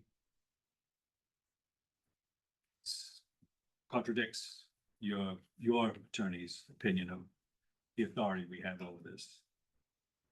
And, so we're going to go ahead with this. And the attorneys want to fight it out, that's up to them. Dan, do you have any questions? This email that you're referring to, was that our official notice of their legal position that we don't have basically jurisdiction here? No, this is our attorneys countering their position that we don't have any authority. No, I'm just surprised that this late date, you're basically challenging the validity of us to even rule on this after so much effort having gone into preparing a hearing before us. Oh, just go ahead and finish this one. No, go ahead. No, this is the committee's time to speak. Okay, thank you. She's our legal counsel, so Okay, she is part of our team. okay, fair enough, thank you. I did notice when you were referencing some of the HDC standards and arguing that it didn't apply here because this isn't a building. Yeah, in the exact section that you were citing for the hardship, it did talk about a building. So it seems like you just discount it as not being a building when it doesn't help you, but you characterize it as a building when it does help you. That seemed just a little bit inconsistent to me, perhaps a little disingenuous. As for the dam safety issue, repeatedly you say the dam is in fair condition. You did acknowledge that it's because of lack of maintenance and operation plans. But the key is that the dam is structurally sound. I've read the reports that were generated over the years. The dam is still dead straight and level, remarkably so, in spite of the lack of maintenance. And it just seems a little disingenuous to me that the owner is complaining about the hardship and the liability that potentially incurs here. But if he was really concerned about the liability, why didn't he maintain it better to meet these various standards? I mean, there's been an absence of maintenance here for many years now. And so I'm just kind of perplexed by that. It just seems a little bit inconsistent to me. So would you like me to respond or wait? No, you can ask any questions. Okay. Mary. I continue to be amazed that suddenly after all this time, You folks have been working on this way longer than we even knew that you were working on it. We didn't even have the slightest idea that it was going on until we were invited to a meeting. And you can tell by pictures that were shown that there was a big group working on this for years and years and years. I can't get past that in my mind, that there would have been a conversation about this years ago had anyone come forth and make it to the town. That's all, and that's childish, so I'm not gonna, I just have to say it because I'm thinking it so loudly. I also find it amazing, as Dan said, that suddenly after all this time and all Jill's hard work to make sure we knew what was going on, that suddenly we don't have any authority over this in your council's eyes. So, I wish I'd had access to what you're showing tonight in advance of this meeting. It's a lot to take in, and it's a lot of new information to take in.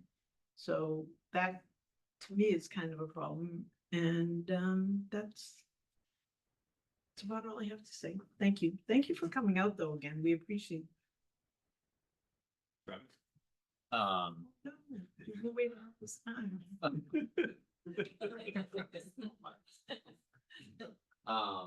Yeah, I mean, I kind of echo the sentiment.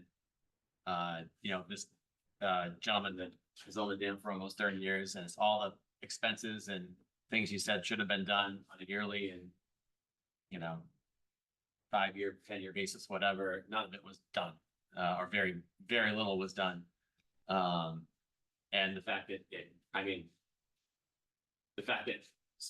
a real estate deal of that size even happened, and that slipped, the fact that the dam was omitted slipped through. I mean, that's on him. That's not on the taxpayers even to do it. But irregardless of that, I mean, our job is to preserve the integrity of the historic district, and removing this dam would not,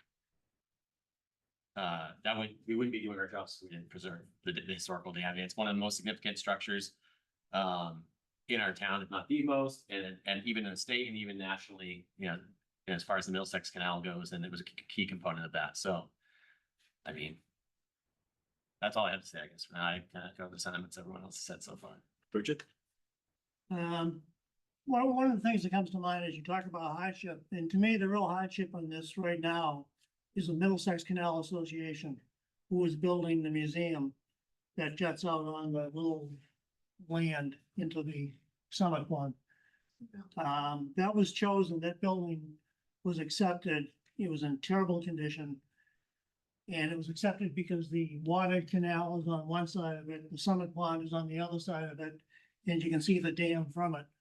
And that is the nucleus of telling the story of the Middlesex Canal and the beginning of the Industrial Revolution in Massachusetts. And you can't explain that any other way without seeing it. They have put, that building was in such bad repair. They put over $3 million into that building, and there's still more to go. If you pull the rug out from by removing that dam, what is the monetary loss that they have to incur? Monetary in dollars and intrinsic value of that occurring. That to me is almost criminal. This dam has a direct, I don't mean because he visited it, but he was the owner of the original 1798 dam of the founding fathers of the United States. And here we are going into the 250th celebration. And that is an important part of the workers' history, the history of the Industrial Revolution, and civil engineering in America. Very important part. I'm done. Mary? Well, I happen to agree with you, Dick. Once this dam is gone, our history is gone. And I don't care what the standards are. Once, whether it's a building or not, once that's gone, you've lost the whole concept and the whole history of what it represents. And as far as the hardship for the owner, I have no compunction about saying, well, that's too bad. He has kept that dam. He could have given it away. It was his decision. And why we, as Historic District Commission and the town, have to go along because he feels it's a hardship that I have a hard time with. And that's all I have to say. As far as the hardship goes, the hardship is with the owner of the property. But I noticed all the stakeholders that you had listed there, including your own organization, who are putting up the money to basically take the dam down. You have no hardship. Yeah, that's right. You don't have the hardship, so how can we grant you guys the hardship? You're not the one that has the hardship. We are paying for We're it. representing the owner. We're paying for it though. I'm here representing the owner. I'm not here representing me. No, not you, but your organizations. Your organizations are putting the bill. for this. So you, and you can't come before us, footing the bill for this. You can't come before us and say you have a hardship. You don't. It's the owner's application though, not mine. For much. Again, why is the state standing up for a private citizen? We're standing up for the river, for the fish. It is our You're paying the mandate. bill, no, you're paying the bills, he's not. It is our mandate and our. Now you're damn- But, and from the very beginning, when we first started hearing about this, we were told that you guys, maybe not you in particular, approached him about the dam. He can approach you. Yes, this may be his application. And he may actually have the hardship, but it wouldn't have come about if you hadn't approached him, asking him if he'd be willing to part with the dam. So I find it a little bit of a conflict there. I find it a little bit hard to swallow. As far as there's no question about the historic significance of the dam. None whatsoever. And it's basically the heart of that district. And I'll be interested to hear in what mitigation factors you guys have come up with or decided that you'd be willing to do for us to say, okay, take the dam down. Does anybody have anything tonight? Can we respond? Yes. That is a separate process that is, led by the lead federal agency, NOAA. It's a different process, and I thought we clarified in previous hearings here that the processes are separate and that you were not waiting. Initially, the reason that we, asked for continuance is we thought that we would want to see the mitigation options before making your decision, but it was made clear in the following hearing that you were not interested in waiting for the mitigation options to be determined and you wanted to vote. So, that process is ongoing, but it's not complete. Are you interested in waiting for that process to be complete in order to make your decision? Go around. Dan, what do you think? I do have a question, but not for the speaker. Yeah. So I don't know if it's appropriate to ask. May I? Oh. Are the people here representing the MCC or MCA in position to say that your organizations are willing to take ownership of the dam? Well, we, as indicated here in 2022 or 2024, I don't remember exactly when, said that we would, representing the Middlesex Canal Commission, we would take the dam with an endowment. But it's clear, and I've said this before, and we've said this before, that the whole linchpin of this project is that the owner does not want to spend a penny on the dam, and has struck a deal with NOAA and ORS and the Commonwealth of Massachusetts and fisheries, et cetera, ecological restoration has struck a deal to get rid of the dam with no cost. And Okay, but my underlying question is, sure, are you going to take it without an endowment? probably not, because we would take it, I cannot speak except theoretically here, we would take it without an endowment. If we had a reassurance that we did not have personal liability for the ownership. We are a state mandated commission, and that question has not been previously answered. But I think the proponent here is absolutely right. I think that that ship has, whatever the metaphor is here, is that that ship has sailed, and that Mr. Martin and CRT Realty, which some of one of the same, have no interest in pursuing that route, because they are absolutely convinced that this dam will come down at no cost to them. Clean and simple. Well, whether it comes down or not is sort of immaterial. The issue for a hardship is cost to them. So whether it comes down or whether it's gifted to you, their hands are clean and they can walk away. So I'm just brainstorming, is there an accommodation here? It's certainly worth exploring, but Is there a way to eliminate the hardship without eliminating the dam? Is what I'm driving at. well, that does presume that one believes that there is a hardship here. And Well, because they're claiming a hardship, and so that's. claiming a hardship and having a hardship are not necessarily the same thing, in my view. You know, it's clear, I did the math here, if Mr. Martin has spent $66,000 in the last, what, 28 years, 27 years, he spent $2,375 a year. So clearly, you know, it hasn't been a hardship so far. And, you know, you can project all the numbers you want based on, you know, a theoretical analysis of the Office of Dam Safety, et cetera, et cetera. You know, you can also, and the other thing I find very interesting, frankly, is the idea that the only possible source of funding anything here is grants. You know, if I own a piece of private property like my house, I don't go and look for grants to fund my solar panels. And I don't quite understand what that is about. But, you know, I think good faith efforts have been made to indicate a willingness to accept the dam under, you know, the assumption being that an endowment of say $200,000, $400,000 someplace in there, it's got to be less than, if you accept these other numbers, then you know, 50 years of continuing liability. But apparently that calculation doesn't work at this point. But certainly didn't work the last time we tried. Mr. Chairman, may I ask a question for you when he's done? So back to my original question, do you want to wait to hear the mitigation before we make a decision? No, Mary? No. No. Does it feel like we're going to wait the mitigation?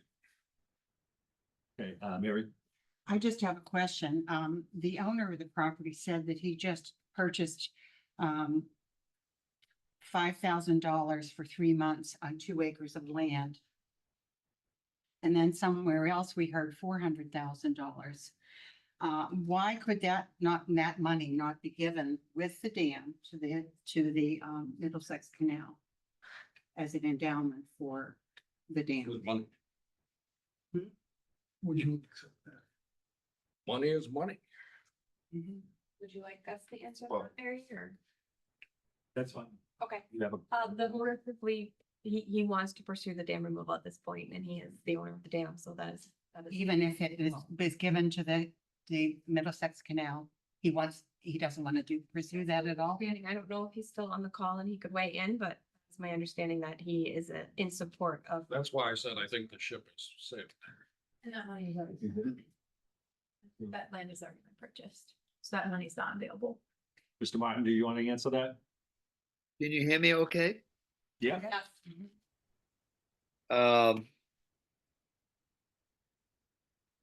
There's been so much effort and work put into the engineering and the support and the good solid reasons for taking down the dam.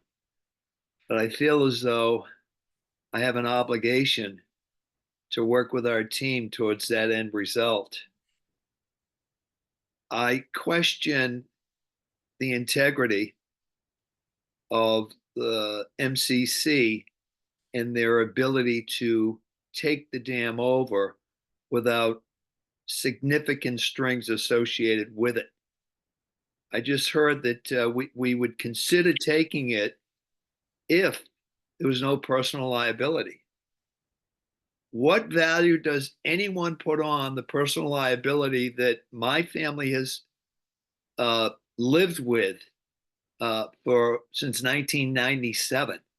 What do you put on there for a value? And by the way, if I misspoke, and it was $405,000 to acquire the land, and I told you why we acquired the land so that our team could have access to it. That land has value after the fact, and I could sell that land. There's a developer that's interested in doing it, and I was the one that was responsible for gifting the building to the Middlesex Canal Commission. I never thought that we'd run this course after that donation. So I feel an obligation. You know, I'm a team player. I have integrity. My team has worked so hard and has invested hundreds of thousands of dollars to date to do something that's good for the town, good for the community, and releases the liability of my family. So, you know, at this point, I'm supportive of the team going forward. I hope that this doesn't run into a litigation situation, because that would be devastating to both the community as well as myself. But, you know, and by the way, I do appreciate this gentleman on the far right asking the question on mitigation. Thank you for asking that. You could tell from the answer that Mr. Lincoln gave that he's not comfortable with taking the dam over, nor is the town. So at this point, I think we've got to move forward on it. Unless my team comes up with a mitigation process that would satisfy the Middlesex Canal Commission. I don't know what that would be, but I'm supportive of working with the team. Thank you. Thank you. Okay, is there any member of the public wish to speak? Yes, sir.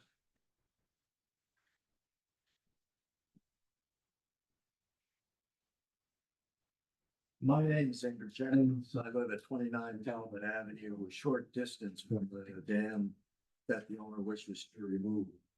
I've been interested in the process for quite a while, but I had been unable to reach an opinion on whether the dam should be removed.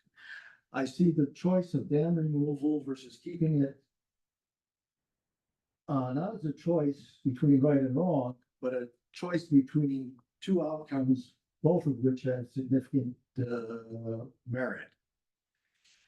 Yesterday, I was going to ask this commission to continue the process until the application is completed.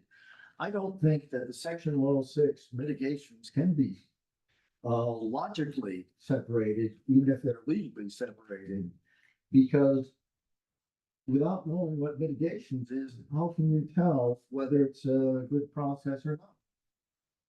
And then this morning, I was pointed to the May 28th submission. Just reading the cover letter made me angry. It's clear that the proponents don't really understand the historical importance of the site. This is a historic site of national significance, not just important to a New England mill town. And the basis why this is not the same rodeo as Mr. Martins said, and with all the other dams which have been removed in mill towns in New England, is the Middlesex Canal. This site was the center of operations and is now the only easily publicly available remnant of the canal. Now, the canal's importance in engineering history was enshrined through the designation by the American Civil Engineer, the American Society of Civil Engineering, by placing it onto the list of historic civil engineering earmarks. There are now hundreds of civil engineering landmarks, but this was one of the first four. It is so important. The canal was the project where civil engineering technology was transferred to the Americas from Europe. It was the proof of concept for the Erie Canal. Not only did the Erie Canal engineers come here to Billerica to find out how dams should be built, but without the economic development that occurred, shipbuilding in Medford, the tanneries further south, and the transfer warehouses that were built in Billerica, they could see that public investment in infrastructure and in canals was productive. The Middlesex Canal's 20 lots, 8 aqueducts, and many bridges was the engineering wonder of its time. This report of the Secretary of Treasury in 1808 described the Middlesex Canal as the greatest work of its kind to date in the United States. This is not a local process that really is appropriate for the town of Billerica to take over. This is a site of national importance. We heard arguments about that this isn't the building, but the comments said that distinctive characteristics of buildings and places. This is definitely a places, a distinct and important historic place, even if it isn't a building. The Summit Pond behind the dam, to me, is far more significant than the dam itself. I can find other 1828 dams, but it's extraordinarily difficult to find a Summit Pond at a location which is publicly available and is next to a law. This is a unique place, and we have it here in Billerica. The cultural and historic value of the site is a very large public benefit, and I believe the site ought to be in public hands. In public hands, the balance of the environment and the historic structure could be better way than it can be in this current structure. I do not know who the public body that is appropriate for this, but it's far more likely it's somebody like the National Park Service, DCR, Mass DOT has interest because it's been talked about in their Mass Trails vision plan as to putting a trail here and putting it as a memorial to the dam or the floating towpath would be a great thing to do as a mitigation. It could go to a land trust or some other public body.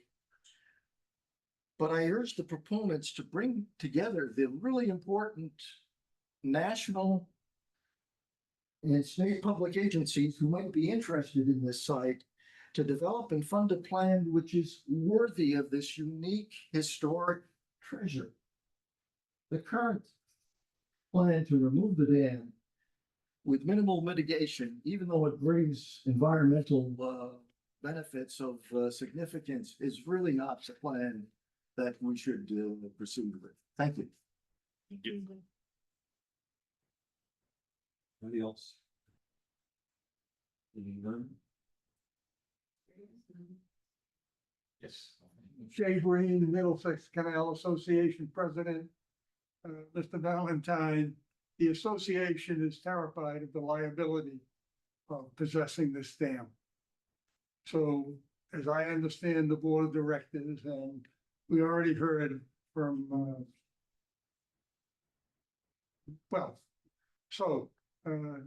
that answers your question.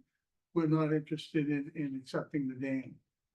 We do believe that I believe it's the Middlesex Canal Commission was established in 1977 by the Mass Legislature to preserve the Middlesex Canal.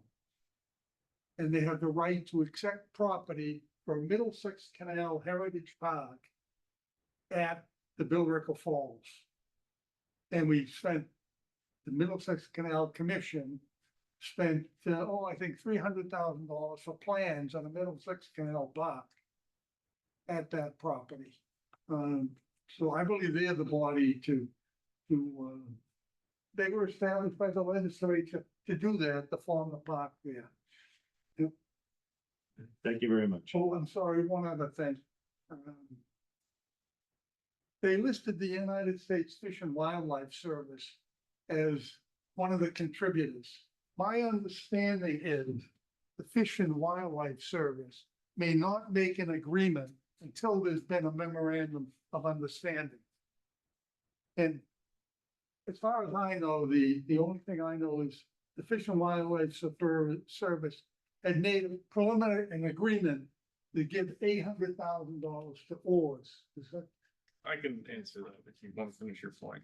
Oh, okay, anyway, I don't believe you can count on the United States Fish and Wildlife Service until you have a memorandum of understanding with the State Historic Preservation Officer. I'm Matt Brown, Executive Director of Oars. That's inaccurate. We have a contract with U.S. Fish and Wildlife. The original amount was about $800,000. We amended it to be the full cost of the dam removal project. That's contractually obligated to us, signed by all parties, and it's available to us. It has not been signed. We're not gonna so engage. Used at And it can't be used until construction. MOA. That's the part, yes. So Can't be it's we do have to get into the construction phase, but it's not. The money's there, it's dedicated to that specific phase of the project. State Historic Preservation Officer has not signed off on it. Right. Thank you. Mr. Chairman? Yes. Inco, Marlies Henderson, I was with nobody wanting to own this dam. Why would we put this cost on the town of Berwick and taxpayers to litigate? Litigate for what? To fund the lawyers on both sides? Because the outcome is going to be nobody wants to own the dam. And I can see the point of history when it's tangible, that is good. But there is also history that is not tangible. We've had wonderful presidents. They are not here. We cannot see them. We cannot touch them, but the history is there. So it doesn't have to be a visible dam. We do need the mitigation to preserve the memory. I think, yeah, and the one thing I want to ask is if there is if it's a certificate of non-applicability, can there be conditions made? Or is that the mitigation? The board whose regulations they are. Should the board Can not you know? put conditions on a certificate of non-applicability? Typically you have in the past when you've ruled something is not visible from the public way as long as the following conditions are met. That is what made it non-applicable. So those are the types of conditions that you've practiced in the past with that. So, yeah, I would think going with one of the certificates, but condition it. So we preserve at least the idea, because nobody wants a dam. It's just, why litigate? For what? The answer to that question is we're a historic districts commission. We're here to preserve historic sites if we possibly can. You saw the timeline about that whole area going back to Native Americans that reside there. They're gone. The floating towpath, it's They're gone. not gone. They're not gone. Excuse They me. couldn't- Excuse me. They would Excuse me. disagree. Physically, they're gone. It's a floating towpath, it's gone. That's gone. But we remember. And the dam is there. We don't have to remember it. We can see it. And that's what our rule is here. Yeah. If it goes to litigation, it has to go to litigation. But Waste of money. we're doing our job. I don't We, think so. I don't think so. And you are not doing your job because you are working to lose the mitigation. You are not doing your job. Yeah. Finally, that's an opinion. I'll entertain a motion to wait, yes, There's a hand on Zoom, sorry. the hand on Zoom. Go ahead. It's like Bob Martin again.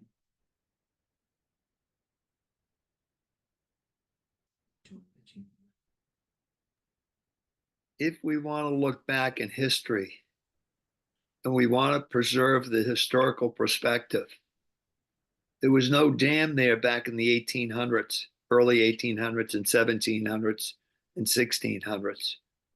That's history. There's no functional value as we discussed. So if you folks want to look at history, you should consider the fact that the dam had a functional purpose, and that was to provide hydroelectric power for the mills. When we bought the mills, it was a chain-driven application so that the employees could assemble the material going through multiple floors. But that was only because there was not electricity there. Let's look at things back in history, please. Consider that. And consider all the positive things that would come out of it. The state of Massachusetts has done a remarkable job in bringing back history by removing these dams. It's something that the town doesn't want. You know, the Middlesex Canal Commission doesn't want. Everyone wants it to. Some people want it to stay in place with me having the liability. I mean, how fair is that? Put yourself in my perspective. Please. Point of order, Mr. Chair, could I correct something for the record?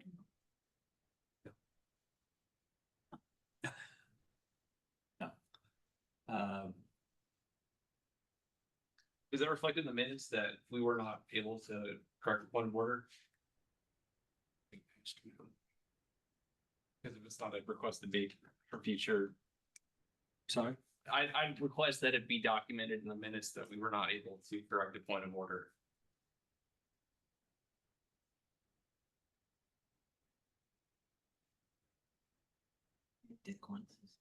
Is it the point of order that's being questioned? Yeah. Or No, I just wanted to make note that our request was rejected to make. you request to correct the record that someone else spoke about?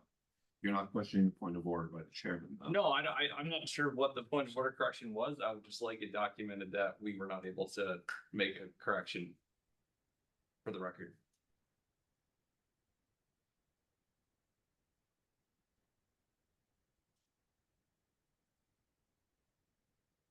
What is your correction? The comment that Native Americans are no longer here living presently is incorrect. We noted, that's not what I was talking about.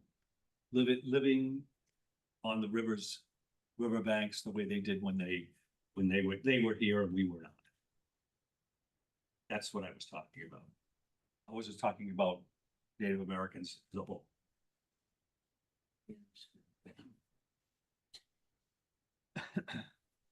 I'll entertain a motion to close the public hearing. Make a motion. Make a motion, close the public hearing. A second. Moved and seconded. All those in favor? Aye. Opposed? Unanimous. Make a motion to Approve, yeah. approve, application 2025-01, major Talbot Dam removal. Second. Moved and seconded. All those in favor? Opposed? 0 in favor, 5 opposed. Your reasons need to be stated for denials, please. Your reasons for denial need to be stated. Yeah. Because we do not think it's in the public historical interest to have this dam removed. I think we've established that it's a valid piece of history. that's very meaningful, not just to the town, but of national significance. And it falls within our purview to determine that it should remain intact, that it should not be removed. Eric?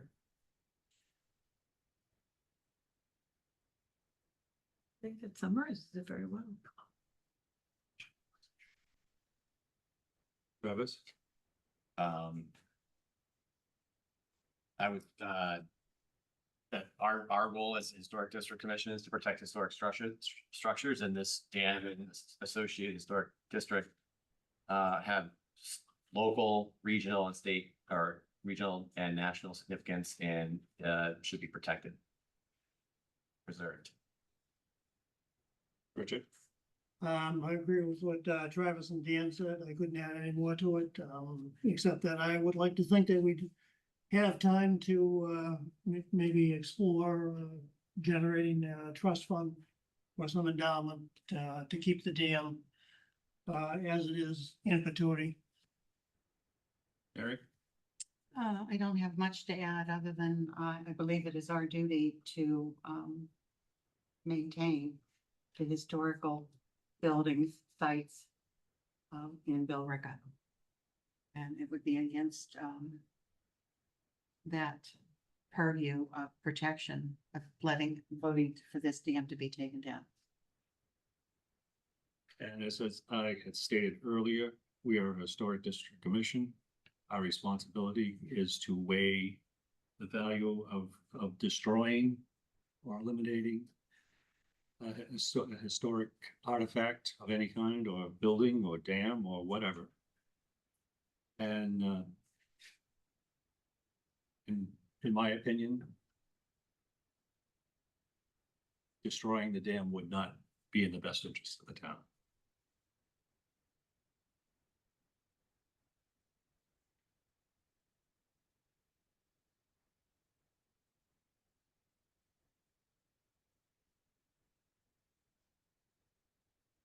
Thank you, Chair.